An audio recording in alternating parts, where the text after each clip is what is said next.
बहुत बहुत स्वागत है इस कोर्स के अंदर। और ईश्वर से मेरी ये प्रार्थना है कि ये कामयाब हो हम इसमें। आप सभी लोगों ने कहीं न कहीं से कुछ ना कुछ किया होगा प्रयास, आपको सबको बहुत कुछ आता होगा। और कोशिश है कि हम कुछ इसके अंदर ऐड करके जाएंगे जब ये कोर्स एंड होगा। और इसका कोर्स का बेसिक कंसेप्ट ये समझिए, इसमें आप ही ने सभी कुछ करना है। और इसके अंदर जब हम करने जा रहे हैं तो इस कोर्स का नाम हमने दिया है कुंडली एनालिसिस रिसर्च। अब कुंडली एनालिसिस रिसर्च में आप में से बहुत सारे लोग एस्ट्रोलॉजी कर रहे होंगे, और सबसे बड़ी जो प्रॉब्लम एस्ट्रोलॉजर्स के साथ आती है वो आती है कि हम चाहते हैं कि हमारी प्रेडिक्शन सही जाए, ठीक है, और यहीं हम गलती करते हैं। सही नहीं जा सकती प्रेडिक्शन, पहला ये नियम बना लीजिए, आप नोट कर लीजिए कि प्रेडिक्शन सही नहीं जाएगी। प्रेडिक्शन है क्या, पहले समझिए। एक बोरी है, उसके अंदर गेहूं भरे हुए हैं। आपसे कहा जाए बगैर तोले हुए बताइए कितना वजन होगा इसका, तो जो रोज गेहूं तोलता है वो थोड़ा अप्रोक्सीमेटली करेक्ट बता देगा कि इसके अंदर 40 किलो होगा। जिसने कभी तोलने से कोई लेना देना नहीं है वो हो सकता है 30 किलो बताएगा, और कोई हो सकता है 70 किलो बता दे जिसको वजन का अंदाजा ही नहीं है। एक्चुअल में वजन है उसका 36 किलो, 36 केजी। तो बेस्ट एस्ट्रोलॉजर है जो 36 केजी के आसपास बताने की कोशिश करेगा। 36 केजी दुनिया में कोई भी नहीं बता सकता, क्योंकि बगैर आप वेट किए हुए थोड़ी बता सकते हो किसके अंदर 36 केजी वीट है या क्या है। तो आप जब भी ये सोचते हो कि मेरी प्रेडिक्शन सही जाएगी या सही जानी चाहिए, तब आप समझ लीजिए कि आप शुरुआती गलत कर रहे हैं। इसलिए बहुत सारे लोग घर पे बैठे रहते हैं कि जी हमें तो प्रेडिक्शन करनी आती नहीं। किसी को भी नहीं आती। जो बाजार में प्रेडिक्शन कर रहे हैं क्या उन्हें आती है क्या? किसी को नहीं आती।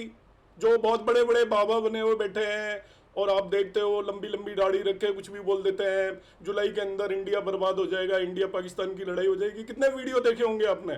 हुई कोई लड़ाई? एक भी लड़ाई नहीं हुई। तो आपको सबसे पहले तो ये करना है कि ये एस्ट्रोलॉजी है, ये कोई सर्टेनिटी नहीं है। 2+2 इज नॉट इक्वल टू 4। तो एस्ट्रोलॉजी में मैं आज जो इनिशियली कुछ बातें करूंगा वो इसलिए करूंगा कि आपके माइंड का जो कंसेप्ट है वो क्लियर होना चाहिए, देन ओनली आप एनालिसिस करोगे। हम एनालिसिस कर रहे हैं, हम वो शर्तियां वो नहीं बता रहे कि भाई आपके साथ ऐसा ही हो जाएगा। उसका कोई तरीका नहीं है एस्ट्रोलॉजी में। हाँ, हमें जब एक्सपीरियंस हो जाता है तो हम उसके आसपास जा सकते हैं। बोरी के अंदर 36 किलो गेहूं भरा हुआ है, 36। कोई नहीं बता सकता दुनिया में 36 भरा हुआ है, मगर जिसको एक्सपीरियंस है वो अंदाजे से जितना ज्यादा एक्सपीरियंस होगा उसके आसपास का फिगर बगैर मेजर किए हुए बता देगा। ऐसे ही हम जब एक कुंडली को देखते हैं किसी भी व्यक्ति की को, तो आप चाहोगी आप उसकी मैरिज की वही डेट निकाल के दे दोगे। गोरा होगा, काला होगा, पेट में इसके होगा, यहाँ पे कैंसर होगा, जैसे लोग करते हैं ना एनालिसिस में, गले में होगा, कैंसर ही होगा, फला नहीं होगा, डिका नहीं होगा। कोई तरीका नहीं है, दुनिया की कोई ताकत नहीं है जो बता दे। आप जब प्रेडिक्शन करने लगते हो, यही नौकरी करता होगा, मुझे नौकरियों का नाम तो बता दे कोई। जब नौकरी तो हम जब प्रेडिक्ट कर पाएंगे क्या करता होगा। आप एक पर्टिकुलर टेक्निकल जॉब है, टेक्निकल जॉब में 5000 तरीके के जॉब हैं जो आपने कभी सुने ही नहीं, तो हम कैसे प्रेडिक्ट कर रहे हैं? उसके जॉब के बारे में बताने की कोशिश करते हैं। हमें एक्चुअली उसका बेसिस केवल पकड़ना है, उस जगह पर नहीं पहुंचना। बेसिस पकड़ने का मतलब है हमें इतना अंदाजा होना चाहिए कि इस व्यक्ति की एजुकेशन क्या हो सकती है। हो सकती है वर्ड बोल रहा हूं, देश काल परिस्थिति है। आज के जमाने में सब कुछ मॉडिफाई हो सकता है। पुराने जमाने में हम बताते थे एक आदमी के 6 बच्चे होंगे, 7 बच्चे होंगे, 8 बच्चे होंगे। आज बोल सकते हो? क्यों? क्या कुंडलियां बदल गई, इंसान बदल गए? नहीं बदले। आज आपने अपने कंट्रोल में कर लिया बच्चे करना। आज बायोलॉजी आ गई है, उसके अंदर मेडिकल साइंस आ गई है। तो मेडिकल साइंस आ गई है तो देश काल परिस्थिति के हिसाब से सोचना पड़ेगा। कुंडली तो वही है, शास्त्र वही है, मगर अब आप 6 या 7 या 8 बच्चे किसी को नहीं बोल सकते, आपकी प्रेडिक्शन बिल्कुल गलत जाएगी। तब हम क्या करेंगे? हम उस चीज को प्रेडिक्ट करना बंद कर देंगे। इसको बोलते हैं इंटेलिजेंस। कितने बच्चे होंगे नहीं बता सकते, पहले बता सकते थे, क्योंकि पहले आपके कंट्रोल में कुछ नहीं था, सब विधाता के कंट्रोल में था। विधाता की जो भी चीज है, ये कलयुग है, दंड युग है, इसके अंदर हमने सब चीजों को अपने हिसाब से परिवर्तित कर दिया है। परिवर्तित कर दिया है तो उन फील्ड में आप बिल्कुल मत घुसिए। ये मैं स्टार्टिंग की बातें इसलिए बता रहा हूं कि जो चीजें आपको प्रॉब्लम क्रिएट करेंगी, जहां आप घुसेंगे वहां पर फंसेंगे। आपको बिल्कुल नहीं करना कि कितने बच्चे होने वाले हैं इसके, ये पर्टिकुलर नौकरी करेगा। सरकारी नौकरी के वो निकाल रहे हो आप कॉम्बिनेशन है, सरकारी नौकरी है ही नहीं तो मिलेगी कैसे? सूर्य क्या कर लेगा बेचारा? सूर्य क्या कर लेगा? सभी लोग पढ़े लिखे हो गए, पहले पढ़ा लिखाई कोई नहीं होता था, तो जो पढ़ लिख गया उसकी कुंडली पंडित जी ने देखी, बोल दी नौकरी लग जाएगी तेरी। क्या बनेगा? मास्टर बन जाएगा, और कोई जॉब ही नहीं होता था भाई। जॉब क्या होता था? मास्टर बनेगा, रेलवे में चला जाएगा, पुलिस में चला जाएगा। आजकल लाखों जॉब है, तो आपको इन चक्करों में बिल्कुल नहीं पड़ना है। सूर्य नौकरी नहीं लगाएगा आज के ज़माने में। तो हमें सारे कंसेप्ट को बदलना है, क्लासिक्स के बेस पर नहीं चलना। स्टार्टिंग की मैं जो आपको ये बातें बता रहा हूँ, मैं आपको प्रैक्टिकल और बड़े एक्सपीरियंस के बेस पर बता रहा हूँ। आपकी दो चार एक आध दो तुक्केबाजी में प्रेडिक्शन सही चली जाती है, दैट इज नॉट प्रेडिक्शन। आपको ना ही तो एक्यूरेट होना है, जब आप एक्यूरेट होने की सोचोगे तो फंसोगे। आप जहाँ यहाँ तक पहुँचने की कोशिश कर लोगे कि उंगली में दर्द होगा और कांटा चुभेगा, नहीं बता सकता कोई भी दुनिया में, कोई एस्ट्रोलॉजी नहीं बता सकती। आपकी उंगली में दर्द होगा, हाथ में दर्द होगा, यहाँ तक रुक जाइए बस, कि आपके हाथ में प्रॉब्लम आएगी। कोई भी आपके पास ये पूछने नहीं आएगा मुझे क्या बीमारी होगी। आपके पास क्या पूछने आएगा? ज़्यादा से ज़्यादा जो ठीक है वो तो कभी ये पूछने आएगा ही नहीं मुझे बीमारी होगी क्या। आपके पास तो बीमारी आएगा, और बीमार आपके लेके आएगा कि मुझे तो पेट में दर्द रहता है, अब इसका इलाज बता दे भैया क्यों है। तब आपने दशा और अंतर दशाओं के बेस पे देखना है कि भाई इसका, हाँ पेट की बीमारी नजर आ रही है कुंडली में, और ये इसकी दशाएं कब तक चलने वाली है, ट्रांजिट कब तक चलने वाला है, उस समय तक इसकी स्थिति ये खराब रहने वाली है, इसके बाद इसकी दशाएं बदल जाएंगी। क्या वो भी पेट की बीमारी दिखा रही है क्या? तो आपको लगेगा नहीं ये पेट की बीमारी नहीं दिखा रही, तो आप उसको कहोगे कि आपको आराम मिल जाएगा जल्दी। आप देख रहे हो कि और भी गंभीर होती जा रही है तो एनालिसिस के बेस पर, तब आप उसको कहोगे नहीं आपकी स्थिति और खराब हो सकती है। आपके पास कोई ब्लाइंड प्रेडिक्शन के लिए नहीं आएगा, ना आपने करनी है। जैसे क्या करते हैं, एक व्यक्ति ने ग्रुप पे कुंडली डाल दी, मैं तो हैरान रह जाता हूं, इतने महान एस्ट्रोलॉजर ने सारी चीजें बताना शुरू कर देते हैं 1 मिनट के अंदर अंदर। पॉसिबल नहीं है भाई, आप क्यों उस एरिया के अंदर जा रहे हो जो इम्पॉसिबल है? आपकी तुक्केबाजी है, उसे तुक्केबाजी बोलते हैं। 4 चीजें बोलोगे 2 तो सही हो ही जाएंगी, कुछ भी बोल दो। आपने कोई कुंडली देखना भी नहीं आना चाहिए, मंगल सारे काम करा देता है। देखो मंगल भी कराता है ना, शादी करा देगा मंगल आपका, मंगल आपकी लड़ाई करा देगा, मंगल आपके अंदर ताकत दिलवा देगा, मंगल आपके अंदर जोश दिलवा देगा, मंगल आपकी सरकारी नौकरी लगवा देगा, मंगल आपकी उसमें फायर ब्रिगेड में नौकरी लगवा देगा, वो आपको केमिकल का काम करवा देगा। कौन सा काम है जो नहीं करवा सकता? गुरु कौन सा काम नहीं करवा सकता? आप जब जस्टिफाई करने लगो तो सब चीजें जस्टिफाई कर सकते हो किसी भी भाव से। 5वें भाव से आपको जो काम करवा सकता हूँ बताओ मैं। आपकी मैरिज करा सकता हूँ 5th हाउस से, मैं 5th हाउस से मैं संतान पैदा करवा सकता हूँ, 5th हाउस से पोते पोती पैदा करवा सकता हूँ, 5th हाउस से आपको एजुकेशन दिलवा सकता हूँ, 5th हाउस से पैसे दिलवा सकता हूँ, मैं बीमारी ठीक करवा सकता हूँ, 5th हाउस से मैं बीमार भी कर सकता हूँ। आपको लंग्स में प्रॉब्लम कर देगा 5th हाउस, लिवर में प्रॉब्लम कर देगा 5th हाउस, हार्ट में प्रॉब्लम कर देगा 5th हाउस, और वो आपको बीमारी से निकाल भी देगा, और हार्ट अटैक करवा देगा आपको। हर एक बीमारी करवा दूंगा मैं 5th हाउस से, कराना चाहूंगा तो। इसको बोलते हैं फिटोलॉजी। एक एस्ट्रोलॉजी में जो चीज चलती है आपके इंस्टीट्यूट में, जो जिस भी जगह पढ़ाते हैं उसको बोलते हैं फिटोलॉजी। कि एक इवेंट पकड़ा और इवेंट पकड़ के जबरदस्ती ये देखो यहाँ पे 8वें में चला गया, 7वें से देख रहा है, 5वें से देख रहा है, 12वें से देखना है। आपको इन सब चीजों से बाहर निकलना है। ये मैं बिगिनिंग में इसलिए बातें बता रहा हूँ क्योंकि हमें इसमें बहुत ईमानदारी से करना है जो काम करेंगे अभी हम कुंडली एनालिसिस का। ईमानदारी का मतलब है आपकी कोई इवेंट आपका जस्टिफाई हो या ना हो, इस बात की आपको परवाह नहीं करनी है, मगर अपना बेसिक कंसेप्ट से बाहर नहीं निकलना। कंसेप्ट जो है आपकी इवेंट मिल नहीं सकता है। जहां आप इवेंट को मिला रहे हो इसका मतलब आप अन्याय कर रहे हो एस्ट्रोलॉजी के साथ। मिल ही नहीं सकते क्योंकि आपके प्रारब्ध के बेस पे सभी इवेंट नहीं होते। अब यदि आप मेरे वीडियो देखते हो तो आपको पता होगा कि आपके प्रारब्ध के बेस पर सारे इवेंट नहीं होते लाइफ के अंदर। जब हम देखते हैं ना कि नहीं ये तो ना दशा ही चल रही है ना ट्रांजिट ईयर, फिर इवेंट हो गया तो अब हम क्या करते हैं, हम जबरदस्ती सी करने लग जाते हैं। फिर हम उसके डिविजनल चार्ट में चले जाएंगे, कहीं न कहीं कुछ ना कुछ जुगाड़ हो जाएगा, जहां जुगाड़ हो गया फिर हमने बता दिया इस वजह से हो गया है। This is called phytology. क्योंकि प्रश्न कुंडली की बहुत ही ज्यादा इंपॉर्टेंस होती है। किसकी इंपॉर्टेंस होती है? जो कोई यूटिलाइज नहीं करता। प्रश्न कुंडली की आपकी जन्म कुंडली के बराबर इंपॉर्टेंस होती है, क्योंकि आप प्रारब्ध में जिस दिन पैदा हो गए पैदा, आपके ईश्वर ने इस कई के अंदर जो जहां चांद तारे लगे हुए थे आपने कुंडली में बिठा दिए, और उसके बेस पर आपके माँ बाप गरीब थे, अमीर थे, पैसे वाले थे, जिसके भी घर में आपने पैदा होना था पैदा हो गए। बचपन में आपका कोई रोल नहीं है।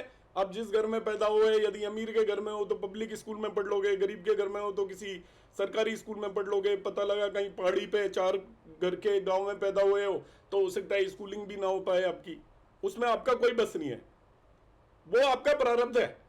मगर आप थोड़ा बड़ा हुए, जैसे ही आपका विवेक काम करने लगा, दिमाग काम करने लगा, अब आपके कर्म इफेक्टिव हो जाते हैं।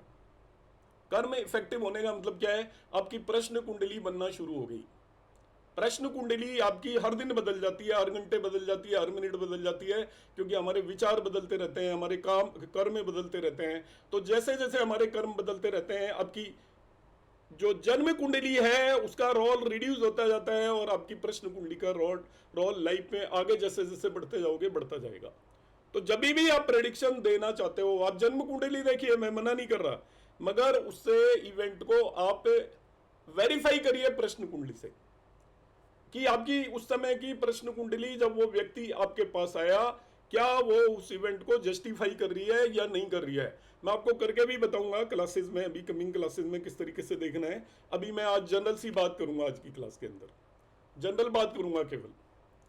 रीजन ये है क्योंकि कुछ एक चीजें मुझे बोलनी है जो मैं जरूर बोलूंगा, क्योंकि आप सब लोग काफी ज्यादा एफर्ट करते हो, मगर एफर्ट में एंड में उतनी सक्सेस नहीं मिलती, और सक्सेस नहीं मिलने की जो कारण है वो मुझे मालूम है, क्योंकि यही काम मैं करता रहता हूँ 24 घंटे, इसलिए मुझे पता है।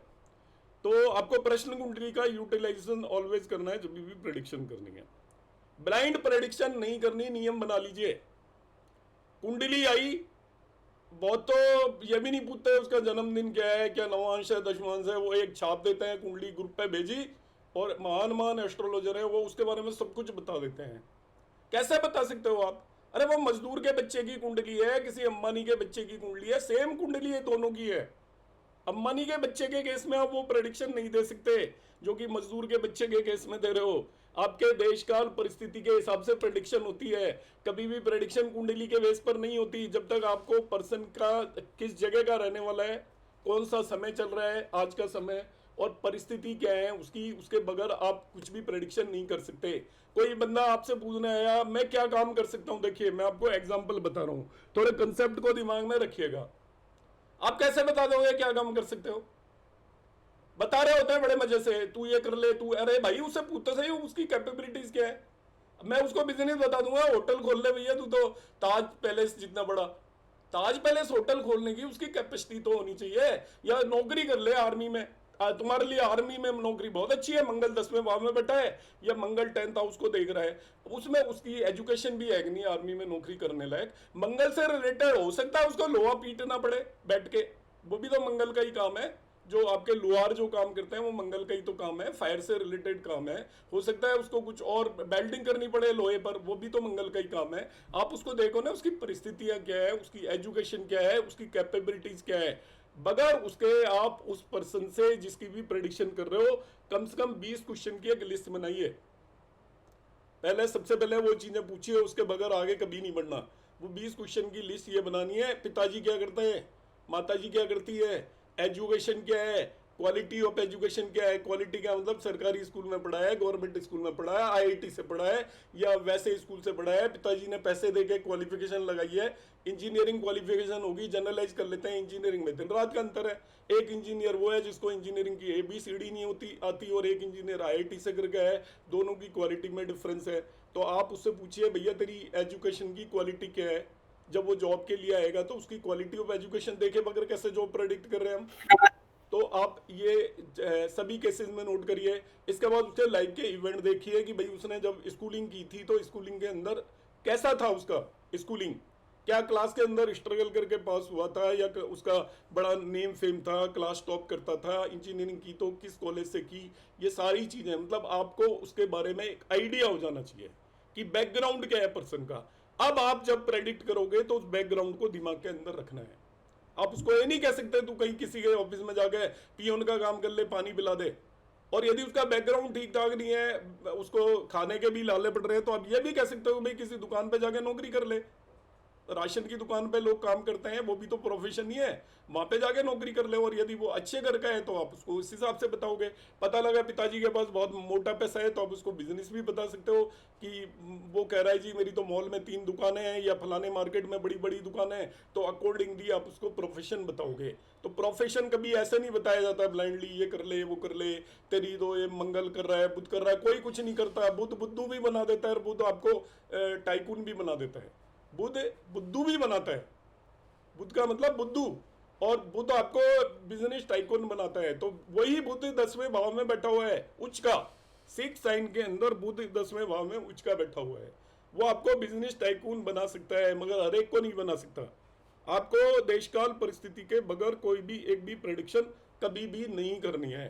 तो इस नियम को आप सभी लोग ध्यान रखेंगे। हम यहाँ पर प्रेडिक्शन करेंगे, आप हर एक व्यक्ति प्रेडिक्शन करेगा। दूसरी, दुनिया जहां की चीजों को भूल जाओ। आपके इंस्टीट्यूट में वो अपनी उन्होंने डिग्री देनी होती है, 2 साल के 40-50 हजार रुपए लेने होते हैं, तो वो कुछ ना कुछ तो आपको पढ़ाएंगे ही। जिन चीजों का उन्हें खुद ही नहीं पता, आपको शटबल पढ़ा देंगे। शटबल उनसे पूछो कैसे यूज होता है, एक जना नहीं बता सकता शटबल कैसे यूज होता है। पढ़ाएंगे जरूर, मगर जब आप उसमें इसके बाद जो पढ़ के लोग आते हैं उन्हें पता ही नहीं होता शटबल क्या होता है। उसको हम स्ट्रेंथ के लिए भी यूटिलाइज नहीं करते, उन बड़ी बड़ी चीज़ों में नहीं जाना। आपको सिंपल सिंपल चीज़ों को रखना है, मिनिमम चीज़ों को रखना है, बहुत ज़्यादा डिविजनल चार्ट में भी नहीं घुसना है। जितना घुसना है वो मैं आपको बताऊंगा over the period of time. Daily थोड़ी थोड़ी चीज़ें मैं हर एक क्लास के अंदर बताऊंगा। हमारी ये क्लासेज रेगुलर चलती रहेंगी। आप सभी लोगों को संडे भी क्लास अटेंड करनी है, ठीक है। ये संडे में डाउट क्लासेज लेता हूँ, तो वो डाउट क्लासेज मेनली उसमें आप इस ग्रुप के सभी स्टूडेंट होंगे। 8 बजे क्लास होगी डाउट क्लास, तो आप लोग को मैं पहले भेजूंगा, आप ज्वाइन कर लोगे। उसके बाद बचेगा तो कोई और अटेंड करेगा, नहीं इस ग्रुप के स्टूडेंट्स के लिए ही होगी संडे भी क्लास। उसके अंदर मैं कंसेप्ट एक्चुअली बताऊंगा। आज तो मैं इनिशियली इसलिए बता रहा हूँ क्योंकि हमें आगे बढ़ना है, तो किन किन चीज़ों का ध्यान रखना है। तो सबसे पहले आपको ये ध्यान रखना है कि हमें कभी भी किसी भी कुंडली को ब्लाइंडली नहीं प्रेडिक्ट करना है, ब्लाइंडली नहीं करना है। नंबर 2, सही होने की जरूरत नहीं है। आपकी प्रेडिक्शन सही हो नहीं सकती हमेशा। हाँ, मगर आप 6 दोगे तो उसमें से 4 सही होंगी, 6 की 6 सही कभी नहीं हो सकती। अब 4 सही होने के लिए आपको क्या करना है, अपने नियमों से नहीं हटना है। ये नहीं कि जहां जैसी सहूलियत लगी और उस हिसाब से हमने आपको मोल्ड कर लिया, फिर तो हम मैनिपुलेशन कर रहे हैं। माइंड नहीं लगाना। जब आप प्रेडिक्शन कर रहे हो, नियमों पर चलना है और माइंड लगाना है केवल देशकाल परिस्थिति को यूटिलाइज करने के लिए। यह नहीं कि मैनिपुलेटर बन जाए, अपने हिसाब से मैनिपुलेट करेंगे तो आपकी जिंदगी में कभी भी प्रेडिक्शन सही नहीं जाएगी। हर कुंडली में नियमों को बदल दोगे तो प्रेडिक्शन सही नहीं जाएगी। इनिशियली मैं एक छोटा सा प्रेजेंटेशन दूंगा, उसके बाद हम बात करेंगे। मैंने शुरू में ही काफ़ी कुछ बातें बोल दी है, बाद में बोलनी थी, पर कोई बात नहीं। मैं भी एक शेयर कर रहा हूँ, और इसके बाद हम कन्वर्सेशन करेंगे आपस में। 10-15 मिनट में बता देता हूँ, इसके बाद हमें आगे कैसे बढ़ना है वो भी मैं बताऊँगा। इस क्लास में हम आगे किस तरीके से बढ़ेंगे, क्या क्या हमें करना है। कुछ लोगों की कुंडलियाँ आई हैं और बाकी ने भी भेजनी है, तो वो मैं डिस्कस करूँगा। अभी मैं थोड़ा सा स्क्रीन शेयर कर रहा हूँ।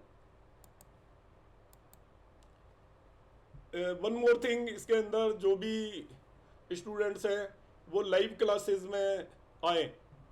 जितने लाइव में नहीं आना है वो ग्रुप छोड़ सकते हैं। और क्योंकि मेरे पास बहुत सारे लोग वेटिंग में हैं, 50 के करीब, तो आप लाइव क्लासेस को अटेंड करें तभी आपको फ़ायदा है। अदरवाइज आपको कुछ भी फ़ायदा नहीं होगा इसमें, क्योंकि हम यहाँ पर प्रैक्टिकल करेंगे। थ्योरेटिकल मैं कुछ भी नहीं पढ़ाऊँगा, प्रैक्टिकली करेंगे। मैं बीच बीच में चीज़ों को केवल बताऊँगा भर आपको।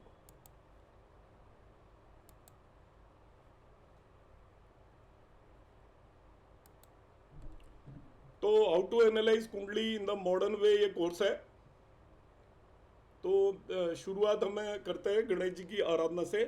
वक्रतुंड महाकाय सूर्य कोटि संप्रभा निर्विघ्ने कुर्मे देवे सर्व कार्येषु सर्वदा। गणेश जी हमारे एस्ट्रोलॉजी के देवता हैं, तो मैं उनसे प्रे करता हूँ कि हम सभी का ये जो भी समय है वो अच्छा जाए, यूजफुल जाए, और हम कुछ सीख कर यहाँ से निकलें। सबसे पहले मैं बात करूंगा यहाँ पर स्वधर्म की। 1 मिनट रुक जाए जरा।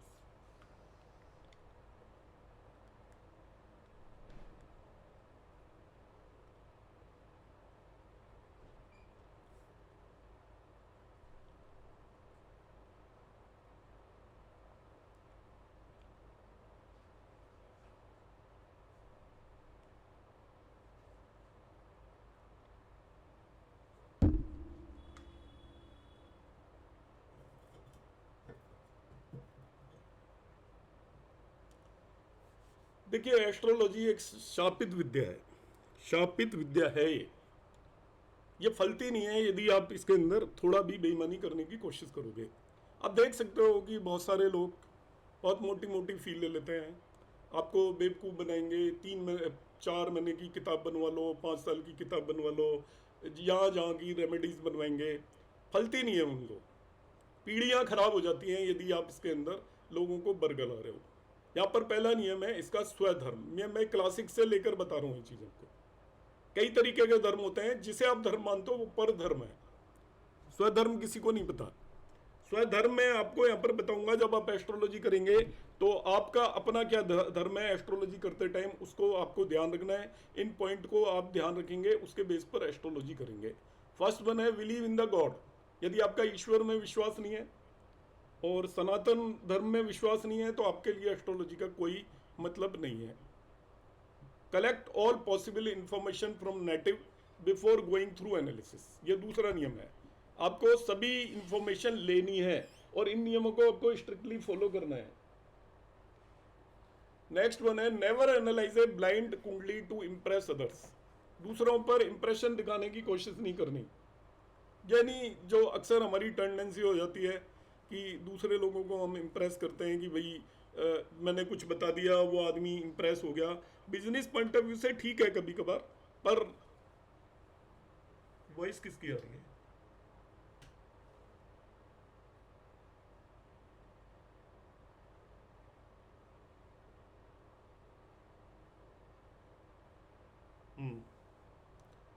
तो नेवर एनालाइज ए ब्लाइंड कुंडली टू इम्प्रेस अदर्स। तो इसके अंदर कभी भी इम्प्रेस नहीं करना, ज्ञान का घमंड नहीं करना। आपको जो भी आता है आप यही धरातल पर रहे, ये मानकर चलें कुछ भी नहीं है। ईश्वर जिस दिन चाहेगा आपको कुछ भी, आपकी एक भी प्रेडिक्शन सही नहीं होगी। Try to verify some event using divisional chart to confirm time of birth. आप यदि डिविजनल चार्ट्स वगैरह देखकर हमें जब भी कोई पर्सन लेकर आ रहा है, तो उसके कुछ एक इवेंट जरूर एक बार वेरीफाई कर लेने चाहिए पहले से जो हुए हों, जिससे आपको थोड़ा सा ये कंफर्म हो जाए कि उसका बर्थ टाइम ठीक है क्या। और यदि आपको डिविजनल चार्ट से इवेंट कुछ हो चुके हैं और वो मैच नहीं कर रहे हैं, तो बर्थ टाइम थोड़ा सा करेक्ट कर लें। क्योंकि यदि आप बर्थ टाइम करेक्ट नहीं करोगे, तो जो डिविजनल चार्ट से जो भी आप प्रेडिक्शन देने वाले हैं, वो सारा खेल खराब हो जाएगा बेसिकली। क्योंकि नवांश का यूज़ तो आपको करना ही पड़ेगा। नवांश कई बार क्या होता है कि 1-2 मिनट में भी बदल जाता है। तो यदि आपका इवेंट यदि जस्टिफाई नहीं हो रहा है, तो अब नवांश कुंडली को जरूर हमें हर केस में देखना ही देखना है। बगैर नवांश के हम कोई प्रेडिक्शन नहीं देंगे। इवेंट जस्टिफाई नहीं हो रहे हैं तो टाइम को थोड़ा आगे पीछे कर लें। फोर्थ पॉइंट मैंने लिखा है be honest with your self, predict only based on कुंडली। क्या मतलब है इसका? अपने आप से ईमानदार हो, मैनिपुलेट नहीं करने लग जाए कि उसको कुछ भी बताना है, उस हिसाब से हम उस पर इंप्रेशन देने लग जाएं। आपको कुंडली में क्या दिख रहा है उसी बेसिस पर प्रेडिक्ट करें, अंदाजा ना लगाएं बिल्कुल भी। ठीक है, स्मार्ट ना बने, कहने का मतलब ये हम स्मार्ट बनते हैं ना कई बार कि इसको ये बोल देंगे क्या पता हो जाए, ऐसा नहीं करना। आपको जो दिख रहा है वही बताना है। फर्दर फिफ्थ पॉइंट मैंने लिखा है get ready to be wrong. In 30-40% of cases your prediction will be wrong. 100 में से 30 या 40 प्रेडिक्शन आपकी गलत ही जाएंगी। If you can predict correct in 60-70% cases, मतलब आपके पास कोई कुंडली आई और 60 से 70% केसेस के अंदर आपने यदि प्रेडिक्शन दे दी, तो you are the best astrologer in the world. आप दुनिया के सबसे बेहतरीन एस्ट्रोलॉजर बन जाएंगे। 60-70% का मतलब क्या है? आपके पास 10 लोग आए, उन्होंने कहा कि मेरी शादी कब होगी, 10 में से 6 लोगों की डेट आसपास भी बता दी आपने, 6 से 7 लोगों की, तो समझिए आपसे बेहतर कोई भी एस्ट्रोलॉजर दुनिया में एग्जिस्ट नहीं करता। Next, never predict about mundane related matters. ये मैं आपको पहले से ही वार्न कर रहा हूं। मुंडेन एस्ट्रोलॉजी में जो करते हैं ना प्रेडिक्ट, बारिश हो जाएगी, फलाना अर्थक्वेक आ जाएगा, हमने तो पहले ही प्रेडिक्ट कर दिया था, मोदी हार जाएगा, भारत पाकिस्तान में इस डेट को लड़ाई हो जाएगी। इंडिया के इस जनरेशन के अंदर 1948 के बाद कोई एस्ट्रोलॉजर बॉर्न नहीं हुआ जिसे इसका ABCD भी पता हो।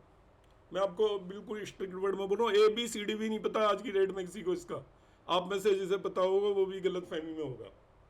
क्योंकि मुंडेन जो थी, ये मुंडन की मैं आपको हिस्ट्री बता देता हूँ।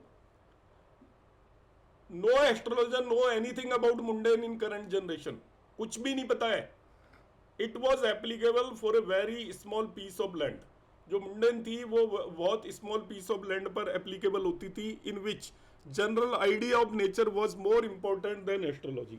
नेचर का जनरल जो आइडिया होता था उस एरिया के लोगों को, कि जैसे अभी हिमाचल में क्लाउड बस्ट हुआ है, वहां के लोगों को अंदाजा था बस्ट हो सकता है।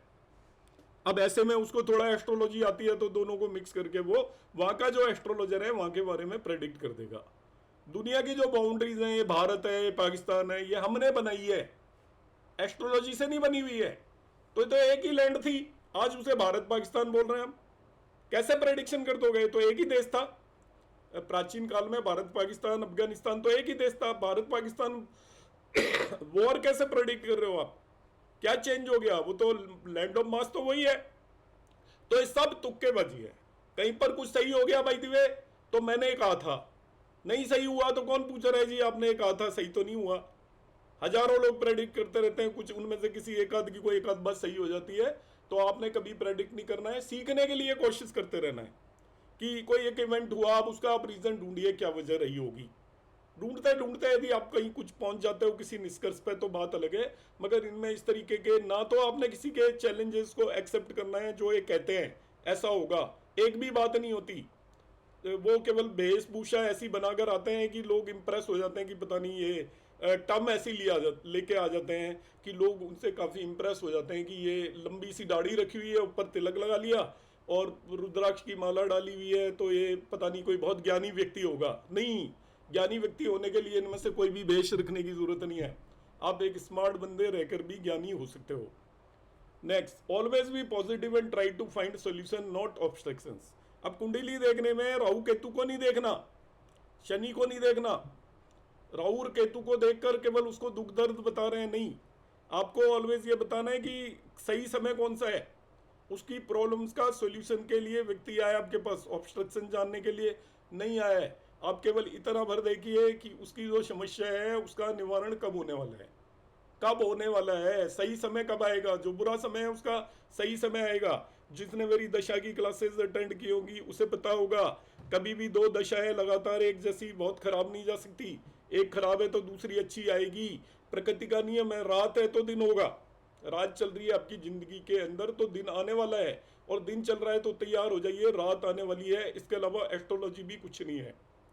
आपकी लाइफ में आज यदि दिन है तो कल रात होगी, ये सर्टेन है। और कल रात है, यदि अभी आप रात में बैठे हो, इस समय पर हम रात 9 बज रहे हैं, तो डेफिनेटली नेक्स्ट जो टाइम आएगा वो सुबह आएगी। तो आप उसे उम्मीद की किरण दीजिए। कभी भी कोई खुश होकर तो आएगा ही नहीं हमारे पास, परेशानियों में आएगा व्यक्ति। खुश होकर तो वो ऐसे ही भले ही आ जाएगी। वो आप पता लग गया आंटी जी एस्ट्रोलॉजर है, चलो आंटी जी से 2 सवाल पूछ लेते हैं, वो पूछेगा भी उसी वे में और उसको मानेगा भी नहीं वो। मगर आपके पास आएगा पीड़ित व्यक्ति जिसकी जिंदगी के अंदर तकलीफें हैं, वही आएगा। तो हम एक तरीके से जैसे डॉक्टर के पास हॉस्पिटल में कभी भी कोई अच्छा आदमी नहीं जाता, टेस्ट कराने तो अच्छा चला जाता है, हॉस्पिटल में नहीं जाता। ऐसे ही एस्ट्रोलॉजर के पास भी पीड़ित ही आता है। तो आपको कभी भी उसकी पीड़ाओं को नहीं बताना, ठगना नहीं है उसे कि हम उसे घबरा गए शनि की 7.5, क्योंकि कोई चीज कुछ नहीं बिगाड़ती। 7.5 किसी का कुछ नहीं बिगाड़ती, कुछ नहीं बिगाड़ता। आपका सब कुछ बिगाड़ते हैं आपके कर्मास और करंट कर्मास। आपके करंट कर्म सब चीज को मॉडिफाई कर देते हैं। तो एज ए एस्ट्रोलॉजर हमें ध्यान रखना है कि ये इसको कर्मास यदि ये सही नहीं कर रहा है, उसको पता होता है मैं सही नहीं कर रहा हूं, तो कुछ रेमेडी काम नहीं करेगी। आपको उसको ये समझाना है कि भाई तू अपने कर्मों पे काम कर। 8 पॉइंट है, never commit any remedies. Remedies rarely work. कोई रेमेडी नहीं काम करती, एक भी रेमेडी काम ही नहीं कर सकती। Try to suggest only prayer oblique mantra based remedies. उसको प्रार्थना और मंत्र बेस्ड चीजों को बताया जाए। मंत्र का भी क्या नियम है, मंत्र पढ़ना नहीं होता। एक आवाज को मंत्र नहीं बोलते कि हमने कुछ बोल दिया, ओम बोल दिया, बस हो गया मंत्र। श्री कृष्ण शरणम हमें बोल दिया मंत्र हो गया, नहीं। आप मंत्र बोल रहे हो, उसको महसूस करिए, उसका मीनिंग महसूस करिए और उसको इंप्लीमेंट करिए लाइफ के अंदर, तब मंत्र है वो। केवल पढ़ भर लेना मंत्र नहीं है कि आपने पढ़ दिया बस मंत्र हो गया, नहीं। आपको जो भी आप मंत्र रेमेडीज कर रहे हो, आप विष्णु सहस्त्र नाम कर रहे हो, उसका मीनिंग पता होना चाहिए एक एक वर्ड का। महामृत्युंजय मंत्र कर रहे हो तो ये नहीं कि आपने त्रमकम यजामहे पढ़ा और इसके बाद आप सोच रहे हो कि आपको कुछ होने वाला है, कुछ नहीं। आपके लिप्स बज रहे, एनवायरमेंट के अंदर एक साउंड जारी है, शोर शराबा है। ध्वनि जब तक आप उसका मतलब नहीं निकालते, प्रॉपर नहीं बोलते, आप एक साउंड क्रिएट कर रहे हो। वो साउंड किसी के काम नहीं आ रही, ना आपके काम आ रही है ना दुनिया के काम में आ रही है। आप एक यूजलेस वर्क कर रहे हो। तो जब भी आप कोई रेमेडीज कर रहे हो, किसी को बता रहे हो, उसे समझाओ भाई ये मंत्र है, इसका ये मतलब है, और इसका मतलब समझकर अपनी जिंदगी के अंदर उतारना है। उतारना भी है उस मंत्र को। ये नहीं कि वो मंत्र हो गया संस्कृत में 4 लाइन लिख दी, हम इंप्रेस हो जाते हैं। आजकल बहुत सारे लोग इसी बात से इंप्रेस हो जाते हैं कि ये संस्कृत में लिखा हुआ है तो पता नहीं क्या हो गया, ब्रह्म वाक्य हो गया। कोई भी वाक्य ब्रह्म वाक्य नहीं है। संस्कृत में जितने भी मंत्राज लिखे हुए हैं उनके मतलब है, उन मतलबों को समझे। ईश्वर से आप प्रेयर भी कर रहे हैं तो सरेंडर करिए मन से। ये नहीं कि मुंह से बोल दिया, मुंह से थोड़ी कुछ रेमेडी होगी। आपको रेमेडी करने के लिए दिल में उतारना पड़ेगा उसको। इसलिए try to suggest only prayer आपको सजेस्ट करनी है, मंत्र बेस्ड रेमेडीज करनी है। बाकी आपकी इच्छा है। मैं आपको स्वधर्म बता रहा हूं, आपका स्वधर्म क्या है वो बता रहा हूं मैं यहां पर। फर्दर है, never predict in assertive manner, always communicate in probability terms. Guarantee से हो जाएगा, 3 महीने में हो जाएगा, 45 दिन में हो जाएगा, 22 दिन में हो जाएगा, कुछ नहीं होगा ऐसा। आप एक भगवान नहीं हो, ईश्वर नहीं हो। आपको कोई भगवान ने ऐसी ताकत नहीं दे दी है कि 22 दिन में हो जाएगा, 45 दिन में हो जाएगा। ना ही आप जो रेमेडी बता रहे हो उसके बारे में आपको ABCD पता है। आपको किसी ने कहा, आपने किसी को कह दिया। महामृत्युंजय मंत्र इलाज होता है, आपने देखा होता है, आपको किसी ने कह दिया, आपने मान लिया, आपने आगे बढ़ा दिया, जी महामृत्युंजय मंत्र का जाप कर लो, हनुमान चालीसा पढ़ लो 7 बार। आपने क्या महसूस किया है? आपने क्या अपने ऊपर इंप्लीमेंट किया है कि 3 दिन में काम हो जाता है, 7 दिन में काम हो जाता है? नहीं किया आपने। तो अब आप दूसरे को क्यों बोल रहे हो? आप उसे कहो कभी भी असर्टिव मैनर में नहीं करना। आप उसको प्रोबेबिलिटी टर्म्स में कहिए कि भगवान की आप पूजा कर रहे हो, करिए, आपका कुछ ना कुछ भला जरूर होगा। इससे बियॉन्ड आपको जाने की जरूरत नहीं है, उम्मीद बनाने की जरूरत नहीं है। दूसरा व्यक्ति क्या करेगा, आप उम्मीद बनाओगे तो वो दूसरा व्यक्ति उम्मीद मान लेगा और उसके बाद उसकी उम्मीद टूटेगी। भगवान से भी उसका जो आस्था है वो अलग हो जाएगी। भगवान को भी मानना बंद कर देगा कि मैं तो 3 महीने से हनुमान चालीसा का पाठ कर रहा हूँ मगर मेरा एक काम बना नहीं, इसका मतलब पता नहीं भगवान होता भी है या नहीं होता है। तो आप उसे समझा के बताएं जो भी रेमेडी बता रहे हैं। मेन मंत्रा जो है इसमें, जो उसको यही समझाना है, जो भी होगा अच्छा ही होगा। Always there are 2 sides of a coin. अभी बुरा समय है तो आने वाला समय अच्छा होगा। फर्दर है, God is supreme, predictions are liable to fail. हमेशा ही ध्यान रखना है, किसी से गारंटी नहीं ले लेनी है। वो पैसे भी दे रहा है तो ये नहीं कहना है नहीं नहीं पैसे लेना है इसलिए हम उसके कहते हैं नहीं नहीं तेरा काम ये पक्का होगा या मैं कह रहा हूं जैसे ही होगा। भगवान कहे सब कुछ ईश्वर के हाथ में होता है। जो हम प्रेडिक्शन देते हैं वो भी गलत हो सकती है। हो तो वही जो राम रची रखा, ईश्वर ने जो रचा हुआ है वही होगा। हम केवल आपकी कुंडली पढ़ रहे हैं मगर आपने, हो सकता है जो इस कुंडली में लिखा है वो भी ना हो, ऐसा भी हो सकता है। फर्दर, अवॉइड एनालाइजिंग कुंडली ऑफ क्लोज फैमिली मेंबर्स। अधिकतर लोग आप में से देखा कि बेटे की, बेटी की, माँ की, पिता की, खुद की, हस्बैंड की, इन्हीं की कुंडलियों में वो लगे रहते हैं। वो अपना समय बर्बाद कर रहे हैं। अपने नियर रिलेटिव्स की कुंडली को देखने का कोई यूज नहीं है क्योंकि आप बायस्ड माइंड से देखोगे उसे। कई लोगों को उसमें खराब बात बता दोगे, जैसे कुंडली एनालिसिस के लिए मेरे पास आती है, मैं खराब बता दूंगा तो इसका तो मरकरी उच्च का बैठा है, अच्छी बता दूंगा तो इसका जुपिटर नीच का बैठा है। मतलब वो दोनों ही चीज़ों से एग्री नहीं होंगे क्योंकि वो पूरी तरीके से बायस्ड है। इसलिए आपको इस पर्टिकुलर चीज को दिमाग के अंदर ध्यान रखकर चलना है। TPA ये पॉइंट है आपका, 3 पॉइंट अप्रोच बोलते हैं इसको। आप प्रेडिक्शन के लिए 3 पॉइंट अप्रोच रखकर चलेंगे और 3 पॉइंट अप्रोच का नाम है BPD।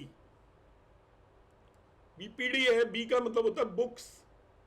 आप जो बुक्स फॉलो करोगे, refer classical books and books written by renowned authors. आप जिन बुक्स को फॉलो करोगे,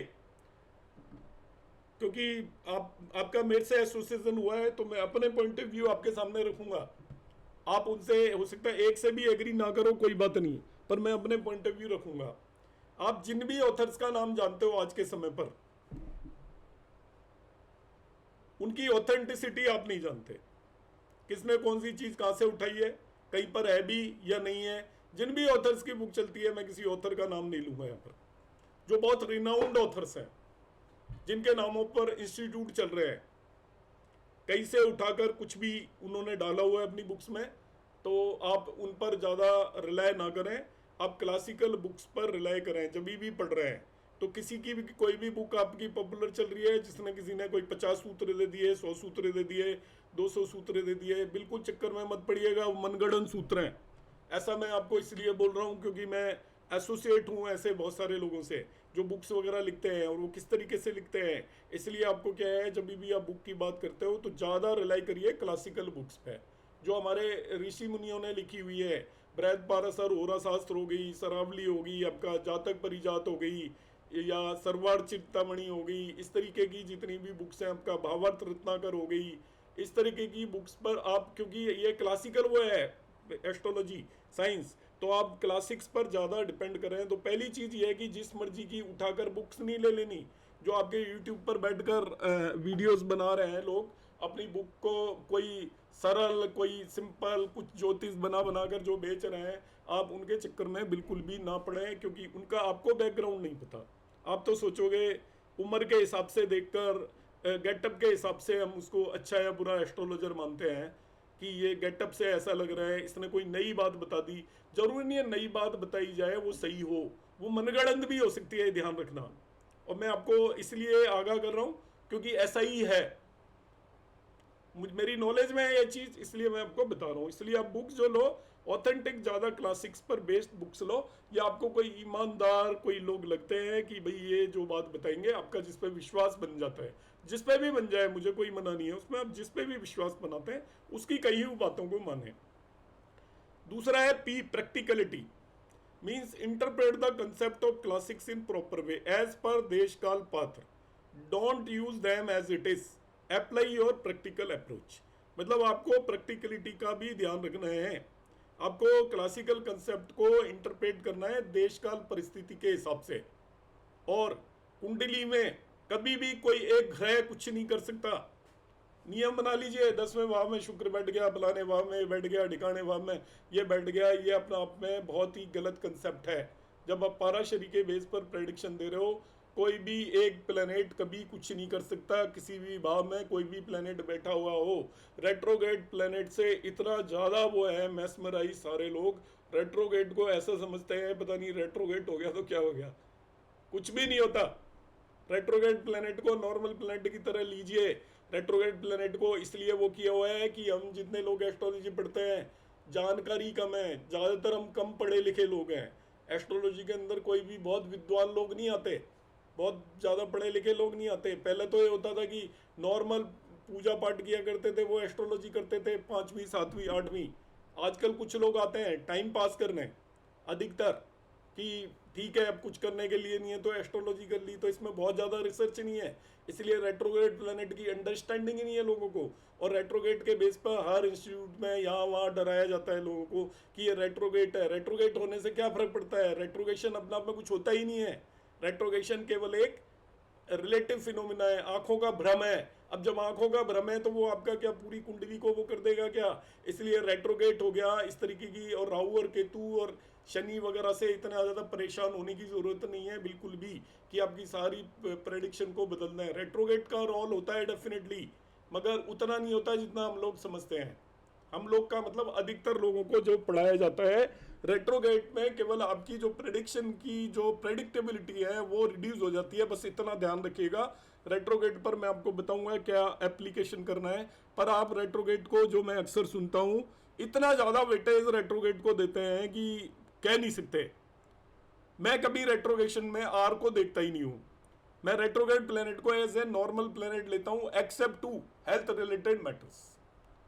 रेट्रोगेट को केवल ये कंसीडर करता हूं वो जैसे भी फल दे रहा है वो थोड़े लंबे समय के लिए देगा, बस दैट्स ऑल। तो हेल्थ रिलेटेड मैटर्स में यदि उसने किसी को बीमार कर दिया तो वो अब आपको जल्दी से ठीक नहीं होने देगा। ये उसका डिसएडवांटेज है, और इसको मैं प्रूव भी करूंगा कमिंग क्लासेस में कि मैं किस बेसिस पे बता रहा हूं कि रेट्रोगेट प्लेनेट का और कोई भी रोल नहीं है। फर्दर डी यहां पर तीसरा पॉइंट है, diversify your knowledge. Diversify your knowledge क्यों लिखा मैंने? Learn at least 3 astrology. यदि आप ओवरऑल प्रेडिक्शन करना चाहते हैं तो आपके पास डिफरेंट टूल होने चाहिए। पाराशरी एक टूल है जिसके बेस पर हम ये कोर्स को करने वाले हैं। अभी थोड़ा बड़ा टूल है, बहुत ज़्यादा पढ़ना पड़ता है, कितना भी पढ़ लो कुछ याद नहीं रहता। इतने सारे क्लासिक्स, इतने सारे कॉम्बिनेशन, हजारों राजयोग, जितने मर्जी राजयोग बना लीजिए, इतने योग है कोई, और बहुत सारे राजयोगों का इंटरप्रिटेशन किसी को नहीं पता। नीच भंग को भी राजयोग बोलते हैं, विपरीत राजयोग भी बोलते हैं बहुत सारे लोग। अब इंटरप्रिटेशन नहीं पता, कोई एक मत नहीं है कि नीच भंग राजयोग भी होता है नहीं होता है। बहुत लोग खुश होते हैं एक्सचेंज में राजयोग बन रहा है, तो सभी चीज़ों का इंटरप्रिटेशन पूरी तरीके से अवेलेबल नहीं है, प्रॉपर वे में अवेलेबल नहीं है। ऋषि मुनि तो हल्की सी बात कह गए, मगर वो उसकी पीछे की जो बैकग्राउंड है वो उन्होंने भी नहीं बताया, हम लोगों ने भी नहीं समझा बता रखा है। तो और हम उनको सब चीज़ों को एक चीज़ पकड़कर यूटिलाइज करते हैं, तो वो काफ़ी कॉम्प्लिकेटेड है।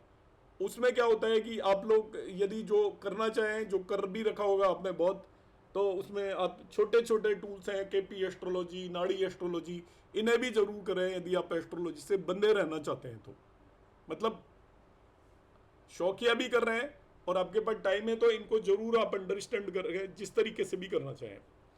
Try to understand combinations of classics, they are not applicable literally. अब क्लासिक्स के कॉम्बिनेशन को एज इट इज पकड़कर ना चलें, वो लिटरली नहीं लगते। आपकी जो कुंडली के अंदर जितने भी राजयोग जिन्हें कहा गया है वो फलित नहीं होते, एक भी फलित नहीं होता। फलित इसलिए नहीं होता, उसकी अभी हम आगे कंडीशंस देखेंगे। 90% राजयोगों का कैंसिलेशन हो रहा होता है।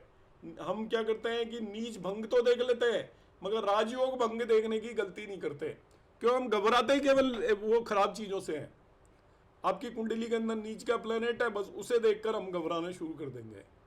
ये पता नहीं कि उच्च का प्लेनेट ज़्यादा खराब हो जाता है कई बार नीच के से।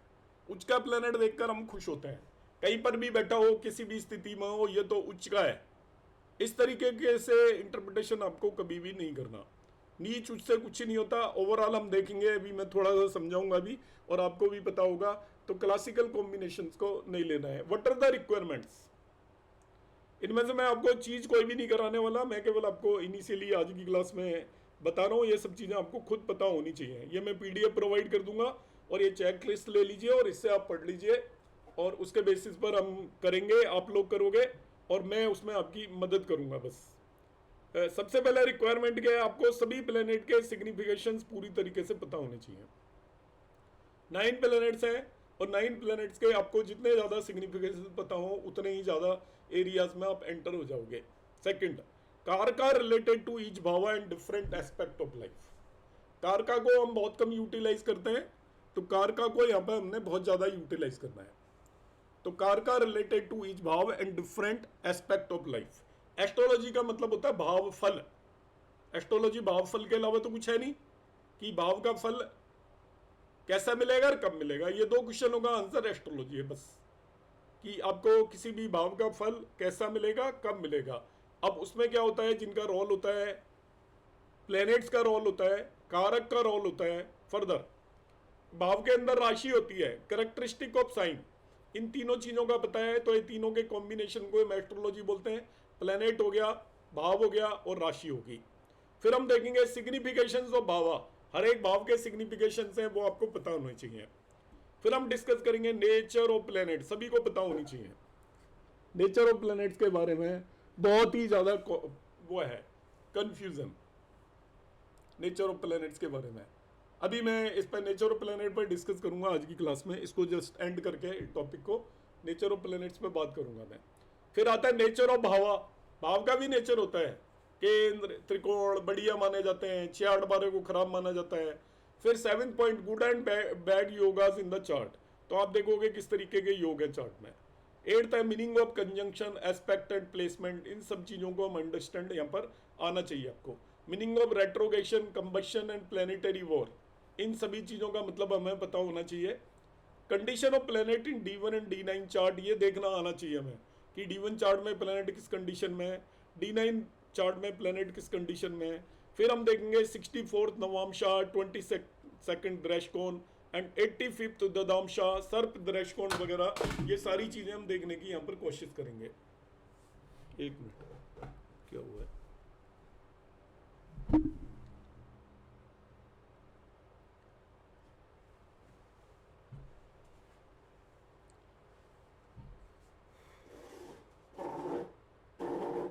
एक मिनट,